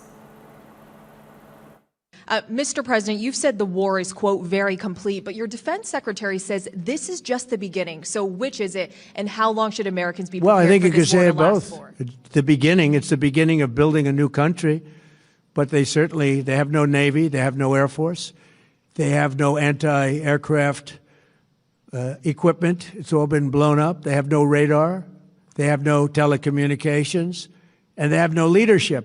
It's all gone. So, you could look at that statement. We could call it a tremendous success right now as we leave here. I could call it, or we could go further, and we're going to go further. Together with our Israeli partners, we're crushing the enemy in an overwhelming display of technical skill and military force. Iran's drone and missile capability is being utterly demolished. The Navy is gone. It's all lying at the bottom of the ocean. 46 ships. Can you believe it? But think of it. We knocked out 46. It actually took 3.5 days. Their terrorist leaders are gone. We're counting down the minutes until they will be gone, and will not relent until the enemy is totally and decisively defeated. Number one, if we didn't go in, they would have come in after us. Within a week, if they were going to attack us, 100%. They were ready. They had all these missiles, far more than anyone thought, and they were going to attack us. But they were going to attack all of the Middle East and Israel, and if they had a nuclear weapon, they would have used it on Israel. And this was going to be a major attack. And they had all of those missile sites and all those launchers that we got rid of, about 80% of them right now, by the way. Got rid of most of the, see, it's died down to a trickle. There are very few launchers left. What our military has done is amazing. I don't want to brag, but, they've said this about a lot of things. No other president could do some of the I'm doing. No other precedent.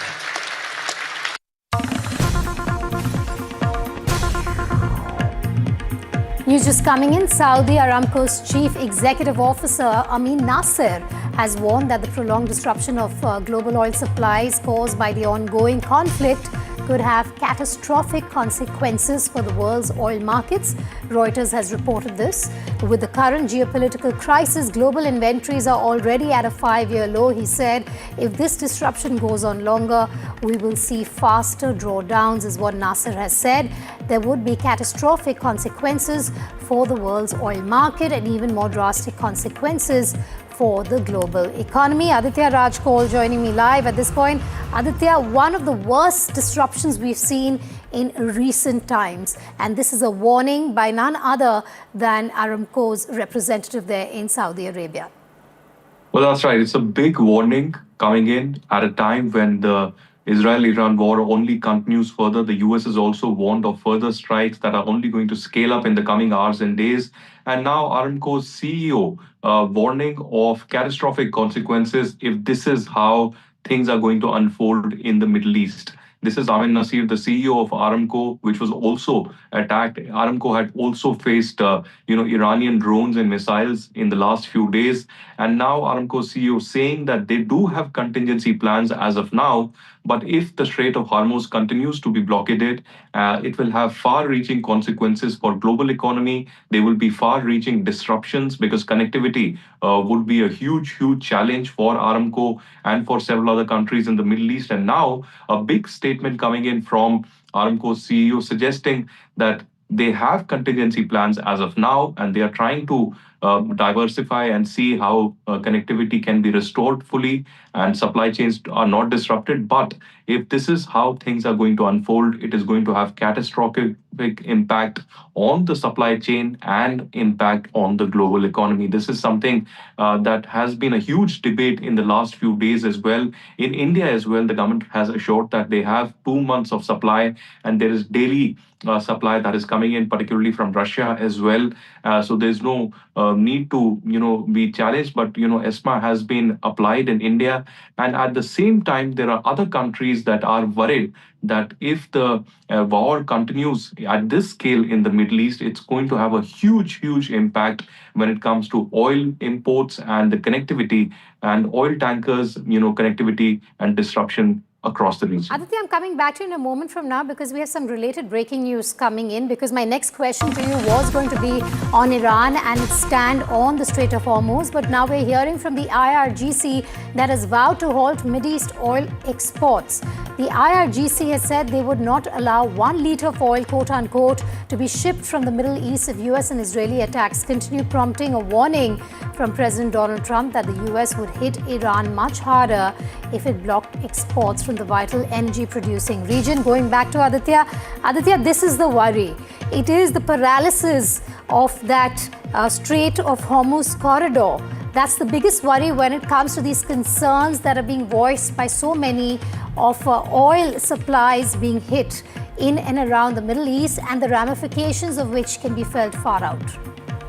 Over the last few days, Iran has maintained, Vedika, that the Strait of Hormuz will be blockaded, especially for European countries, America and Israeli. Their ships, their oil tankers and their vessels will not be allowed to be moving in that entire area. Other countries like India, China, others can, operate as normal. But there have been disruptions. There are several Indian vessels also that are stranded in that entire area. So we'll have to wait and watch how things unfold. It's a new warning that's coming in from the Iranian side saying that the blockade will continue.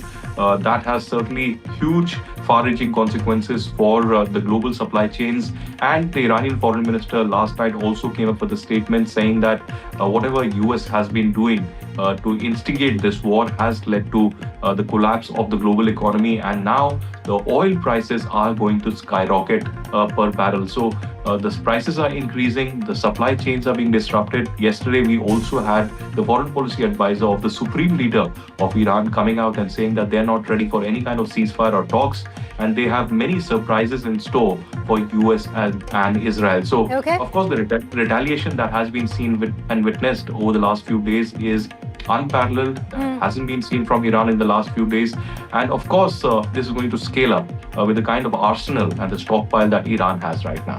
Aditya Rajkol, thanks for joining me live. Well, it's day 11 of the Middle East war and the world is a step closer towards a global energy crisis that is being voiced by so many at this point. US President Donald Trump has said that he is mulling on relaxing a few oil sanctions. Donald Trump added that he won't let a terrorist regime hold the world hostage and stop global oil supply. France is also sending a large naval force to the Middle East. President Emmanuel Macron has said that warships would help protect France's allies in the region. Meanwhile, Russian President Vladimir Putin claimed that rerouting of Middle East oil supplies is unrealistic. Fire still rages on at that Bahrain oil refinery, which has been hit by an Iranian missile. Yesterday, the US struck another ship in Bandar Abbas with a massive inferno engulfing the vessel captured on camera. Iranian Energy Minister issued a stark warning reiterating that the Strait of Hormuz will not remain safe until the US and Israel stop. Or anything, so the Strait of Hormuz is going to remain safe. We have a lot of Navy ships there. We have the best equipment in the world, inspecting for mines. Again, most of their ships are down at the bottom of the sea, but we will hit them so hard that it will not be possible for them or anybody else helping them to ever recover that section of the world if they do anything. In recent years, the regime and its terror proxies have launched attacks on hundreds of commercial vessels. We're putting an end to all of this threat once and for all, and the result will be lower oil prices, oil and gas prices for American families. We've done that. We've done it. We brought it very low. This was just an excursion into something that had to be done. We're getting very close to finishing that, too. In the meantime, during this brief disruption, the United States is offering political risk insurance to any tankers operating in the Gulf. So we're putting up risk insurance. We'll perhaps go alongside of them for protection. We don't think it'll be necessary if it is. And if they do anything, the price will be incalculable. Continue Operation Epic Fury. We're also focused on keeping energy and oil flowing to the world, and I will not allow a terrorist regime to hold the world hostage and attempt to stop the globe's oil supply. And if Iran does anything to do that, they'll get hit at a much, much harder level. I will take out those targets that were easy and that I mentioned just before. We'll take them out so quickly, they'll never be able to recover, ever. If they want to play that game, they better not play that game. In the long run, oil supplies will be dramatically more secure without the threat of Iranian ships, drones, missiles, nuclear menace, waiving certain oil-related sanctions to reduce prices. So we have sanctions on some countries. We're going to take those sanctions off till this straightens out. Then who knows, maybe we won't have to put them on. There'll be so much peace. But when the time comes, the U.S. Navy and its partners will escort tankers through the strait if needed. I hope it's not going to be needed, but if it's needed, we'll escort them right through. And we have the greatest mine-sweeping ability. We have the greatest ships, and all of the, we know exactly where they're placed. We'll get them out of there very fast, but we hope we don't have any of that. And again, if they do that, if they play that game, we're going to hit them at a level that they have not seen before. Nous mettons en situation de pouvoir durer. Je pense que rien n'indique que cette guerre cessera dans les jours à venir. Et donc cette guerre, je pense, durera à coup sûr dans cette phase intense, en tout cas plusieurs jours, peut-être plusieurs semaines. Et tout dépend aussi de la clarification que les uns et les autres font sur leur objectif final et au fond ce qu'on appelle l'effet final recherché. Je ne pense pas qu'on puisse avoir des changements profonds de régime, de système politique uniquement par des bombardements. Par contre, si l'effet final recherché est de neutraliser des capacités balistiques, une marine, c'est possible dans un temps de quelques semaines.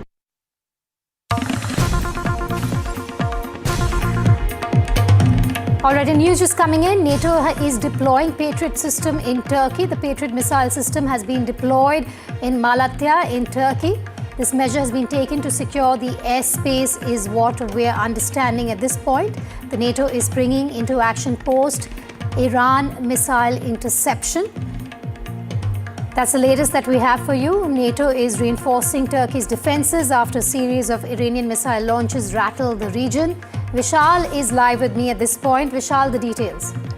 Well, this is largely a precautionary measure from the NATO side. You can safely say that NATO's border is in Turkey, and that is where they need to position their, top grade resources that they have at their disposal, and that's what they have done. US Patriot missile system is one of the best defense mechanism on the planet, and that's what they have deployed. This comes in the wake of two different instances of Iranian missiles allegedly being fired in the direction of Turkey. Both were intercepted over the last 6 or 7 days. No damage was done, nobody was injured. But since these projectiles seem to be infiltrating into Turkish territory, there is this defense mechanism in place now. They are deploying Patriot missile system and they will be able to intercept these missiles. But again, the question of cost will come because these Patriot missile systems are quite expensive in nature, and on the other hand, you have Shahid drones which are practically inexpensive when you compare it with the Patriot missile systems. So we'll have to see so the NATO is there reinforcing Turkey's defenses, is what Vishal is saying, after a series of Iranian missile launches rattled the region.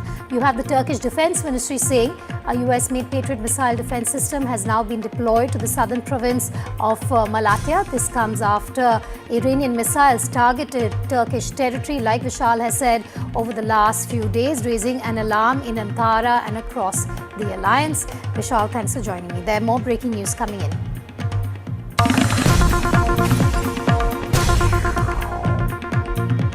All right, in news from India, restaurant industry body, the NRAI, has written to the Petroleum Minister Hardeep Singh Puri over the LPG supplies and the concerns over it.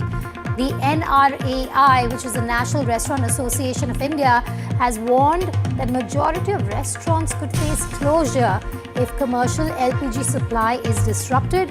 They flagged the fears of commercial LPG supply being disrupted to restaurants after a government order on LPG supply. The industry body says suppliers have indicated commercial LPG cylinders to restaurants may be stopped.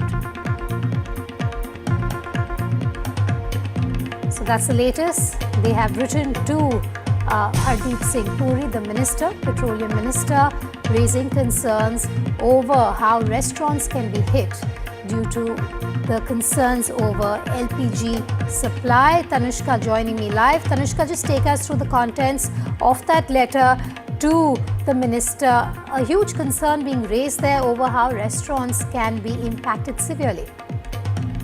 Precisely, Vedika. So the National Restaurant Association of India has written to the Petroleum Minister Hardeep Singh Puri over these LPG supply concerns. Remember, Bengaluru, Chennai and Mumbai have already flagged shortage of commercial cooking gas cylinders due to the supply disruptions amid the war in the Middle East. And we also understand that the centre has also,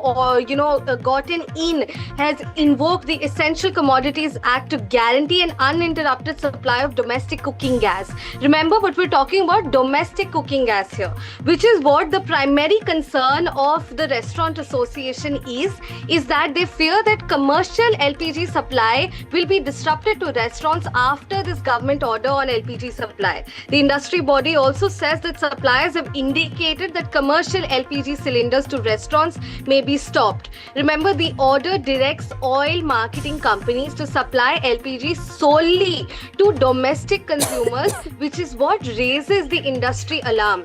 The price of LPG cylinders was also increased last Saturday. The rates of household cooking gas were raised by ₹60 and commercial LPG cylinders by 115. Yes. So at this point, the National Restaurant Association urges the government to ensure continued supply of commercial LPG cylinders to restaurants across the country. Back to you. Tanushka, thanks for joining me there. Well, amid the raging Middle East war, the concerns over the supply of commercial LPG cylinders in India are rising. Several cities in India have already flagged a potential LPG shortage. Supply of commercial cylinders have been halted in several cities, including Bengaluru, Pune, Chennai, with hoteliers flagging concerns of LPG shortage. Hoteliers in Chennai and Bengaluru have said that hotels have to shut down soon due to the shortage, while in Pune, it continues to reel over the shortage of LPG supply once after it's been halted rather here. Petroleum Minister Hardeep Singh Puri says oil refineries have been asked to ramp up LPG production with priority given to household consumption. Meanwhile, the government has invoked, and this is very important to underscore here, the Essential Commodities Act, the EC Act, to ensure uninterrupted supply of domestic cooking gas, directing refineries and petrochemical units to maximize production of LPG and divert key hydrocarbon streams to the LPG pool. We're going to get you a series of ground reports from areas and cities that have been impacted for now. You have claims being made by many people who own restaurants as well as the association here in India of the LPG supply shortage and how this could impact their restaurants. We get you reports from Bangalore, from Mumbai as well as Jaipur. Take a look. India is experiencing significant natural gas supply constraints and rationing. We are right now outside a gas agency where we can clearly see the kind of crowd that can be seen of people who are in fact constantly worried, particularly if we talk about industrial users due to geopolitical tensions impacting imports. Government has in fact also ordered prioritized supply for domestic LPG, while industrial consumption has been cut up by up to 50% in some sectors. We will also try to talk to some people here who have come here and are currently trying and are very worried about the kind of situation that is in fact ongoing. क्या नाम है आपका sir? मेरा नाम राकेश कश्यप है। कहाँ के रहने वाले हैं? ये मैं फिरोजा कोटला के रहता हूँ जी।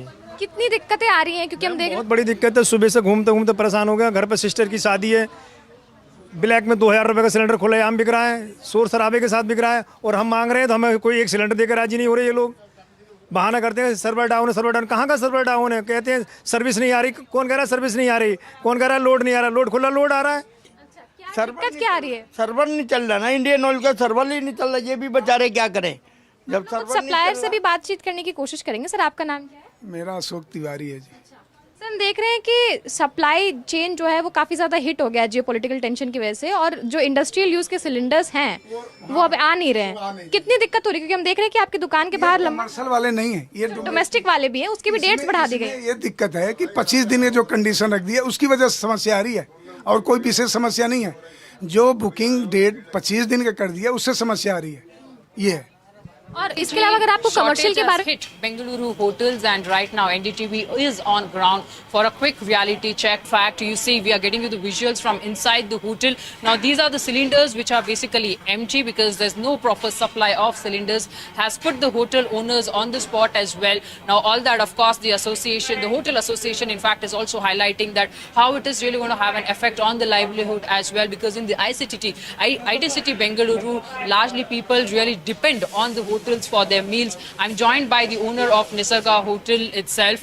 So thank you for speaking to NDTV. So पहले तो आप हमें बताइए कि सिलेंडर्स नहीं है, मुझे यहाँ पर एक खाली सिलेंडर्स दिखाई दे रहे हैं। चैलेंजेस क्या क्या है दरअसल यहाँ पर अब? नहीं, जो कल हमारा डिस्ट्रीब्यूटर बोल दिया आपको कल से सप्लाई नहीं होता है करके बोल दिया, हम शॉक हो गया। जो मिनिस्टर बोल रहे 60 दिन से भारत में सिलेंडर का कोई प्रॉब्लम नहीं है करके मिनिस्टर का एक ट्वीट है। अभी जो ऐसा बोल रहे नहीं, हमारा प्लांट में गाड़ी गया सैटरडे से हम कमर्शियल फिलिंग ही बंद किया करके डिस्ट्रीब्यूटर बोल रहे। हम ईडी अग्रवाल, सिद्धार्थ अग्रवाल से बात किया, वो भी बोल रहे, वो जो बोल रहे हम डोमेस्टिक को फर्स्ट प्रेफरेंस है, कमर्शियल के लिए आप अल्टरनेट करना ही पड़ेगा करके बोल रहे। States, even in Tamil Nadu, many hotel associations have flagged the disruption in gas supply and announced there is a possibility of closing of hotels also. We are right now in Chennai, is one of the famous Hotel Anandas. Here you see in board, they had written in Tamil regional languages saying that due to gas cylinder demand, they have stopped supplying variety of food, which means this hotel is very famous for variety of food. So I will show you a regular menu card here. In this side you see this is the huge menu card here with many variety of foods usually this being supplied here. But this time from morning, according to hotel staffs and hotel owner here, they are only providing idli, pongal and puri masala. No Chinese item, no fried rices, no fried foods. So this is the situation, exact situation in Chennai hotels. Even many hotel associations have announced saying that if the situation continues for same, there is a possibility of shutting down of hotels also.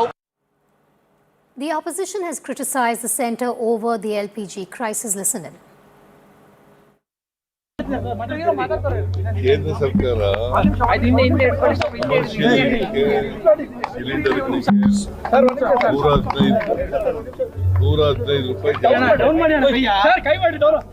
₹115 ಜಾಸ್ತಿ ಮಾಡಿದ್ದಾರೆ.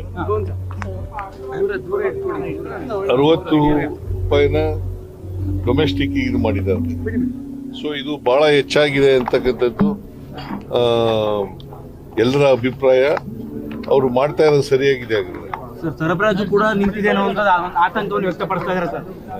ಯುದ್ಧದ ಪರಿಣಾಮ ಆತಂಕ ಬೇರೆ, ನಿಲ್ಲಿಸಿದಾರ ಅನ್ನೋದು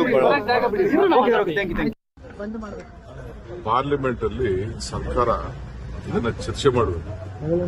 ಇವತ್ತು ಚರ್ಚೆ ಮಾಡಕ್ಕೆ ಅವಕಾಶ ಕೊಡ್ತಾರೆ. ಅದಕ್ಕೆ ನಮ್ಮ ಎಲ್ಲ ಎಂಪಿಗಳು ಇಂಡಿಯಾ ಒಕ್ಕೂಟದ ಎಂಪಿಗಳ ಹತ್ರ ನೇರ ಪ್ರತಿಭಟನೆ ಮಾಡಿದ್ದಾರೆ. ಯಾಕೆ ಅವ್ರಿಗೆ ಭಯ? ನಿಮ್ಮ ಫಾರಿನ್ ಪಾಲಿಸಿ ಇವತ್ತಿಂದಾರ ನಾವು ಇರಾನ್ ಜೊತೆ ಸಂಬಂಧ ಸ್ಟಾಕ್ ಇಲ್ಲ. ಈಗಾಗಲೇ ಡೀಸೆಲ್ ಬೆಲೆ ನಿನ್ನೆನೆ ಹೆಣ್ಮಕ್ಳು ವರ್ಲ್ಡ್ ವುಮನ್ ಡೇ ಇದನ್ನೇ ₹60 ಏರಿಕೆ ಮಾಡಿ ಎಲ್ಲರಿಗೂ ಮಾಡಿದ್ದಾರೆ. Government of India has lost its course. Yesterday, the leader of opposition Rahul Gandhi ji wanted a discussion on energy crisis.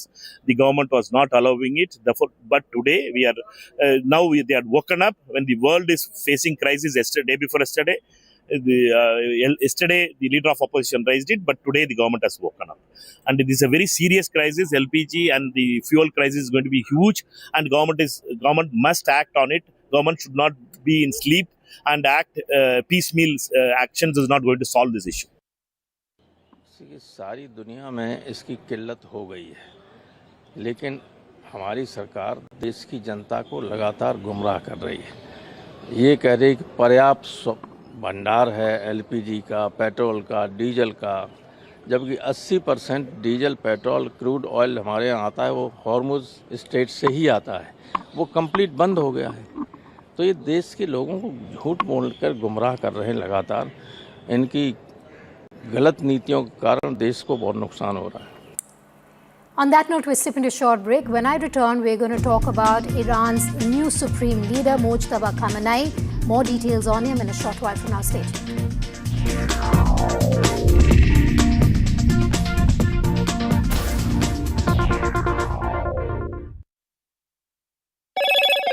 Hello, Moto. Motorola, India's leading AI smartphone brand. Motorola Signature, India's #1 camera phone. Grab Motorola Signature today.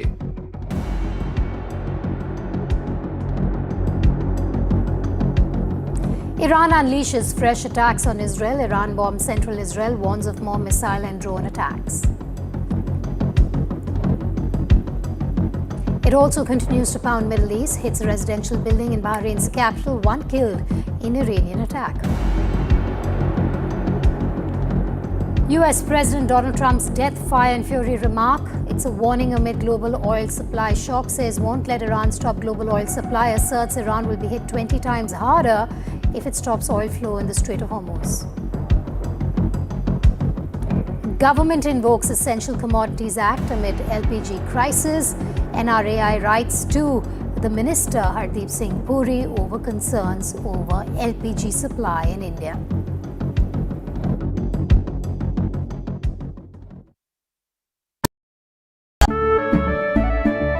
केसरिया से मन जोगी हुआ रे, दिल झूमे देखो मतवारा हुआ रे. केसरिया से मन जोगी हुआ. हर पल मनाओ केसरी त्योहार. विमल, बोलो जुबान केसरी. आपको शायद पता नहीं होगा, अपार ने INS विक्रांत के लिए 150 से ज्यादा तरह के केबल्स बनाए हैं। देश के टॉर्पीडोस में भी हैं अपार के केबल्स। वंदे भारत भी अपार के केबल से ही स्पीड पकड़ती है और यही वायर्स और केबल्स हमारे घरों को भी पावर करते हैं। विश्वास इसमें अपार, तभी तो ये है देश का तार।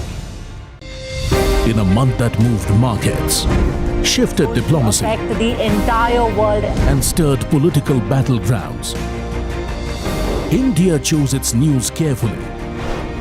NDTV India and NDTV 24/7, #1 on YouTube. NDTV Network, streaming India's trust, leading India's conversations. The front lines of Kargil. The fury of Operation Sindoor. So many attacks. The chaos and cries of disaster zones. To fighter jet cockpits. And the world's most defining interviews. It's incredible. He has seen history break. Live. Unfiltered. 20,000 hours of live broadcasting. Welcome to Left, Right and Center. Hard facts. War-struck country. Hard questions. In the Ukraine. 30 years of trust. In the Kargil area. North Ukraine. In France. In Italy. At Srinagar. France. Vishnu Shom for NDTV. Vishnu Shom. Only on NDTV.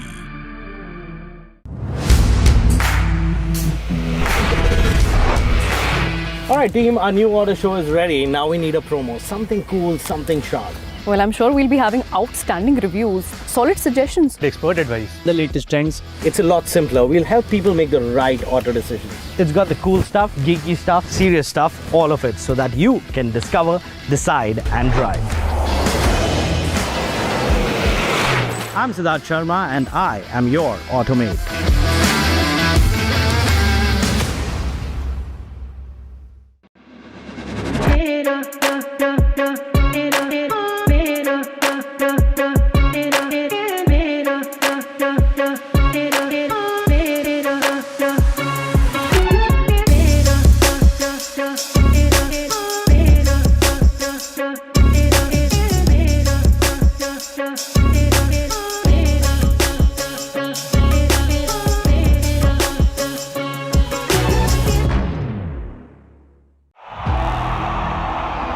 को यहाँ से जाना ही होगा। जय मां Durga! There is no bigger battle in 2026. And nobody has reported Bengal like I have. Buckle up for an unforgettable election thriller. Will the BJP breach Mamta's fortress? TMC जावे, BJP आसमे। Can Didi fight off her life's biggest challenge? BJP double engine সরকার এই লড়াই বাঁচতে হবে। Battleground Bengal with Manogya Loiwal. Money, fame, dirty money, fame. Spending millions every day, but I still the same. घंटी बजी, jingle, jingle, jingle, jingle, jingle, jingle. बस आज का jingle, jingle, jingle, jingle, jingle, jingle. चल करें थोड़े single, single, single, single, single, single. क्योंकि तू है single, single, single, single, single, single. Baby, I'm your Santa. The man behind Roaring Lion. Can you say a word? Israel's warfighter Prime Minister on NDTV. I spoke to our great friend, Prime Minister Narendra Modi. Spoke to him at length yesterday.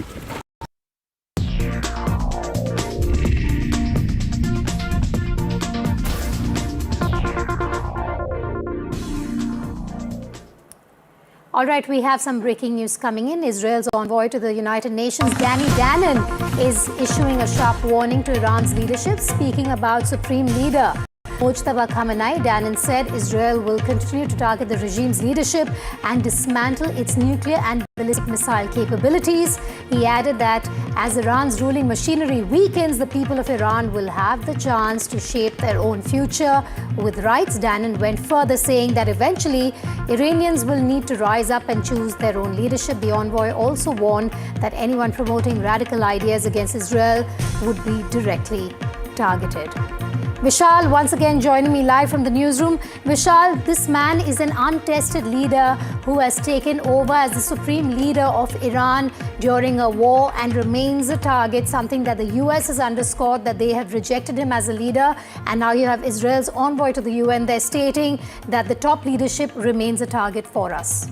Yes, Vedika, and if you remember, in the last 48 hours or so, Israel has clearly indicated that they are already targeting him. Even before he was officially, declared as the new supreme leader, there was already a target on his back, and he was, a target of a missile strike in which he seems to have survived. But there are various degrees of reports that seem to indicate that he had, suffered injuries. What's the extent of those injuries? That all those kind of details have not been, divulged. But he will have a target on his back. But as far as the, leading the country is concerned, he was already, in the scheme of things, although he did not really hold an official post per se, but he was already calling the shots.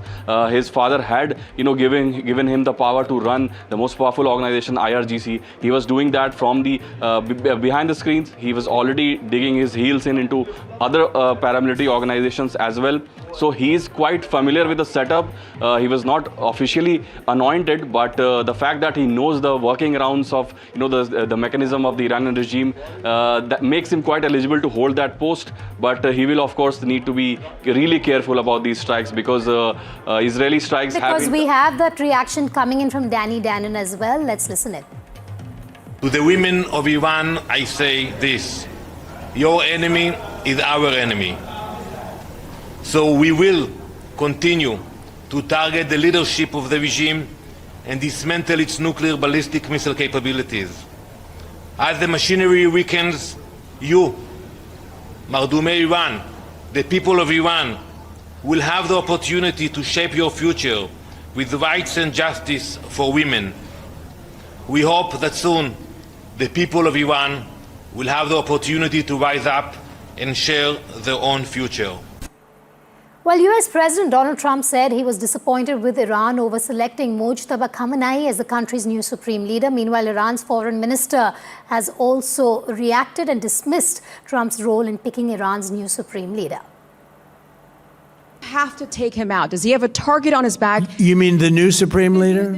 You mean the son? How can there be an Iran with well, another I don't want to say that, but I was disappointed because we think it's going to lead to just more of the same problem for the country. So I was disappointed to see their choice.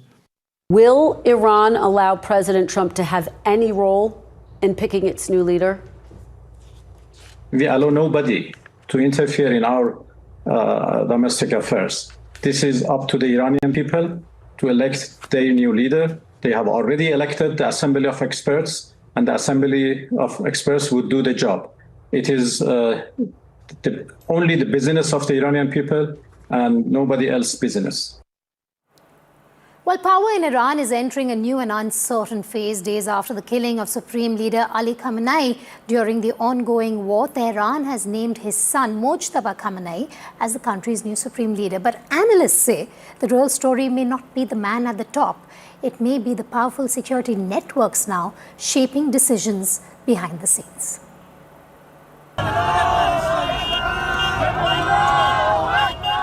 Thousands gathered at a central square in Iranian capital to pledge allegiance to the new Ayatollah. They carried Iranian flags and portraits of Mojtaba Khamenei, son of late Supreme Leader Ali Khamenei.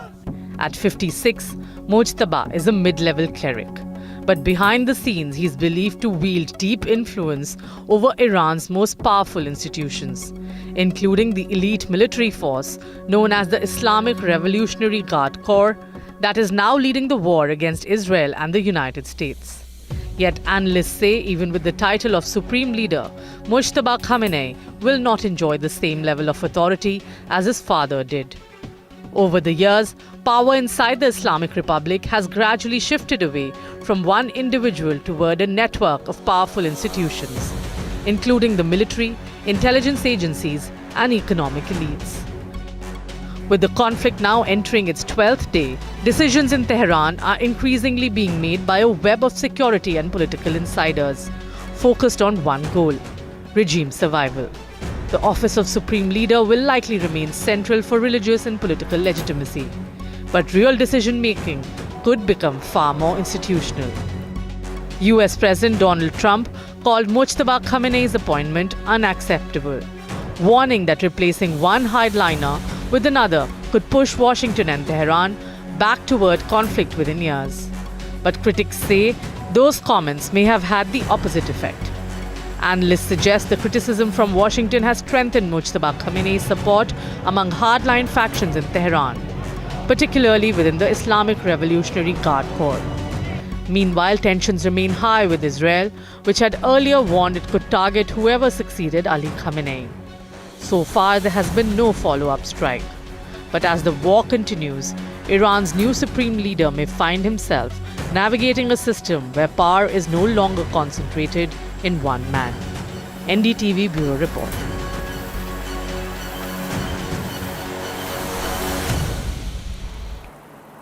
Let's also show you how the war has impacted the Khamenei family. Mujtaba is now the supreme leader of Iran, but he's lost close and dear ones. Let's start with Ali Khamenei, Iran's former supreme leader, who was killed in the Israeli-US airstrikes. His death was confirmed by US President Donald Trump. Khamenei, who led Iran until his death, is the first member of the family to be killed in this ongoing war.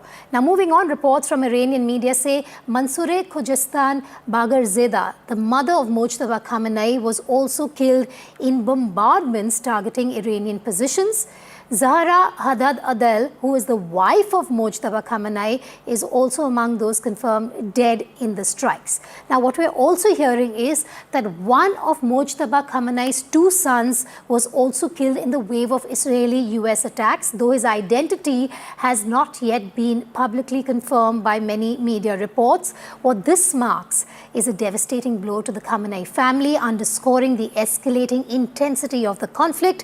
According to unverified reports, there are 4 other members of Mujtaba's family who have also been killed. So the unconfirmed death toll within his family is at 8, but what we bring to you is at least 4 deaths within Mujtaba's family during this ongoing conflict. On that note, slip into a short break. News and updates continue here on NDTV 24/7. Stay tuned and thanks for watching Breaking Ground.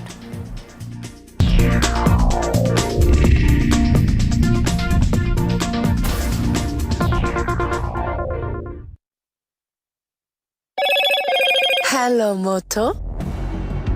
Motorola, India's leading AI smartphone brand. Motorola Signature, India's #1 camera phone. Grab Motorola Signature today.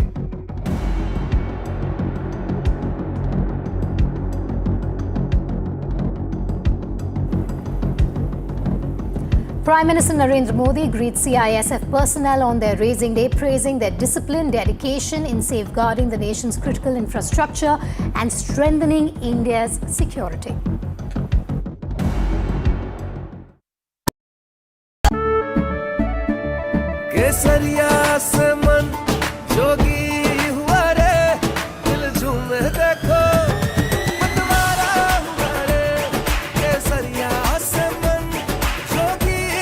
हर पल मनाओ केसरी त्योहार। विमल, बोलो जुबान Kesari. Kerala is at a political crossroads. Development or discontent? Continuity or change? Where is the ground shifting? What will drive the ballot? Keralam's sharpest political mind. Take it on. Power Play Keralam, 12th March on the NDTV network. What seems settled for me is unfinished business. So I rewind, I pause, I reflect, I dig until what's buried stands up to be counted. Breaking ground, not just headlines, the meaning behind them. This is Breaking Ground with me, Vedika Sood. The stage that brings together India's most compelling creative voices. NDTV का creator मंच है where stories are shared, ideas are exchanged, and culture takes center stage. जब देश पे हमला होगा तो सब एक। आजकल चल क्या रहा है सिचुएशनशिप, आपको पता क्या होता है? कभी मैं कह नहीं पाया। It's okay यार। NDTV Creators Munch, where creative India comes together. हो सकता है ये कहानी बन जाए और क्रिएटर्स मंच के नाम से किसी दिन मैं रिलीज कर दूं. 2 powerful days, 14th-15th March, Sundar Nursery, New Delhi. Straight from the heart of the newsroom to the core of the stories shaping your world. Join me, Gargi Rawat, as I track all the developments as they break. Live from the NDTV newsroom, weekdays at 4 p.m. Across the country. He has tracked the pulse of power from Washington to Korea. Witnessed history being made in global capitals and conflict zones. Brought clarity to complex issues of national security and international affairs. Aditya Raj Kaul, covering international affairs like no one else. Only on NDTV network.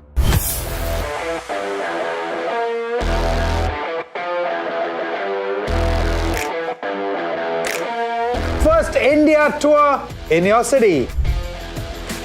Rock on with Shankar Ehsan Loy and Siddharth Mahadevan and Shivam Mahadevan. 5 times melody, 5 times masti with NDTV Good Times. Go, grab your tickets. केसरिया से मन जोगी हुआ रे दिल झूमे देखो मतवारा हुआ रे केसरिया से मन जोगी हुआ हर पल मनाओ केसरी त्योहार. विमल, बोलो जुबान Kesari.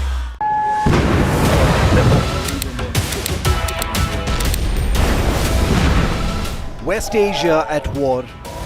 Netanyahu thanks Prime Minister on NDTV. I spoke to our great friend, Prime Minister Narendra Modi. Spoke to him at length yesterday. Thanked him for his standing with Israel, standing for the truth. Israel opposition leader Yair Lapid speaks to NDTV.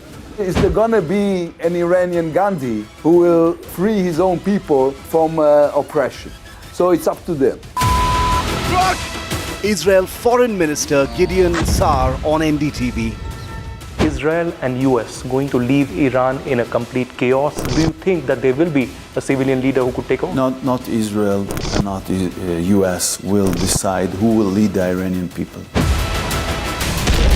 The voices that matter speak first and exclusive to NDTV.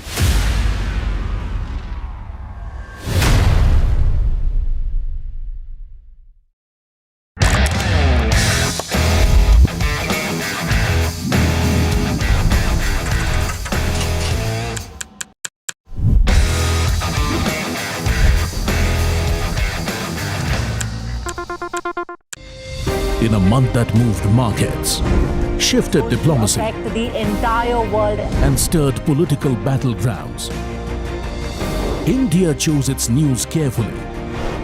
NDTV India and NDTV 24/7, #1 on YouTube.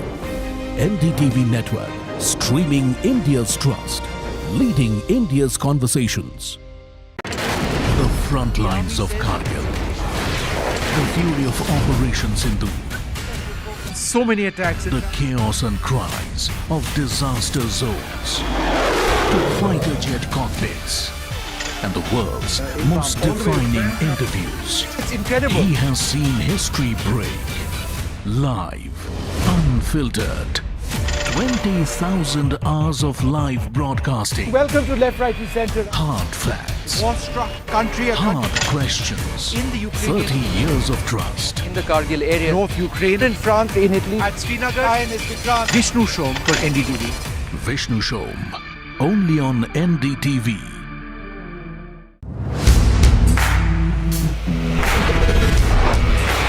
Alright team, our new order show is ready. Now we need a promo. Something cool, something sharp. Well, I'm sure we'll be having outstanding reviews, solid suggestions. Expert advice. The latest trends. It's a lot simpler. We'll help people make the right auto decisions. It's got the cool stuff, geeky stuff, serious stuff, all of it, so that you can discover, decide and drive. I'm Siddharth Sharma and I am your automate.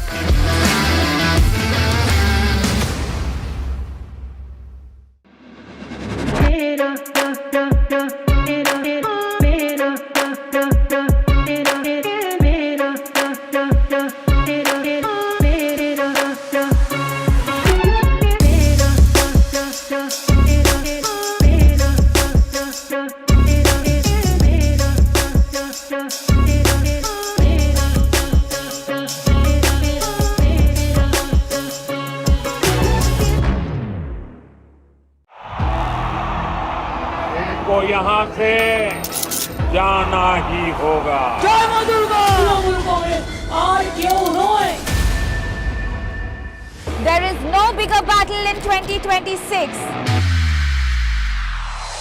And nobody has reported Bengal like I have. Buckle up for an unforgettable election thriller. Will the BJP breach Mamta's fortress? TMC जावे, BJP आसपे। Can Didi fight off her life's biggest challenge? BJP double engine সরকার এই লড়াই বাঁচতে হবে। Battleground Bengal with Manogya Loiwal. Money, fame, dirty money, fame.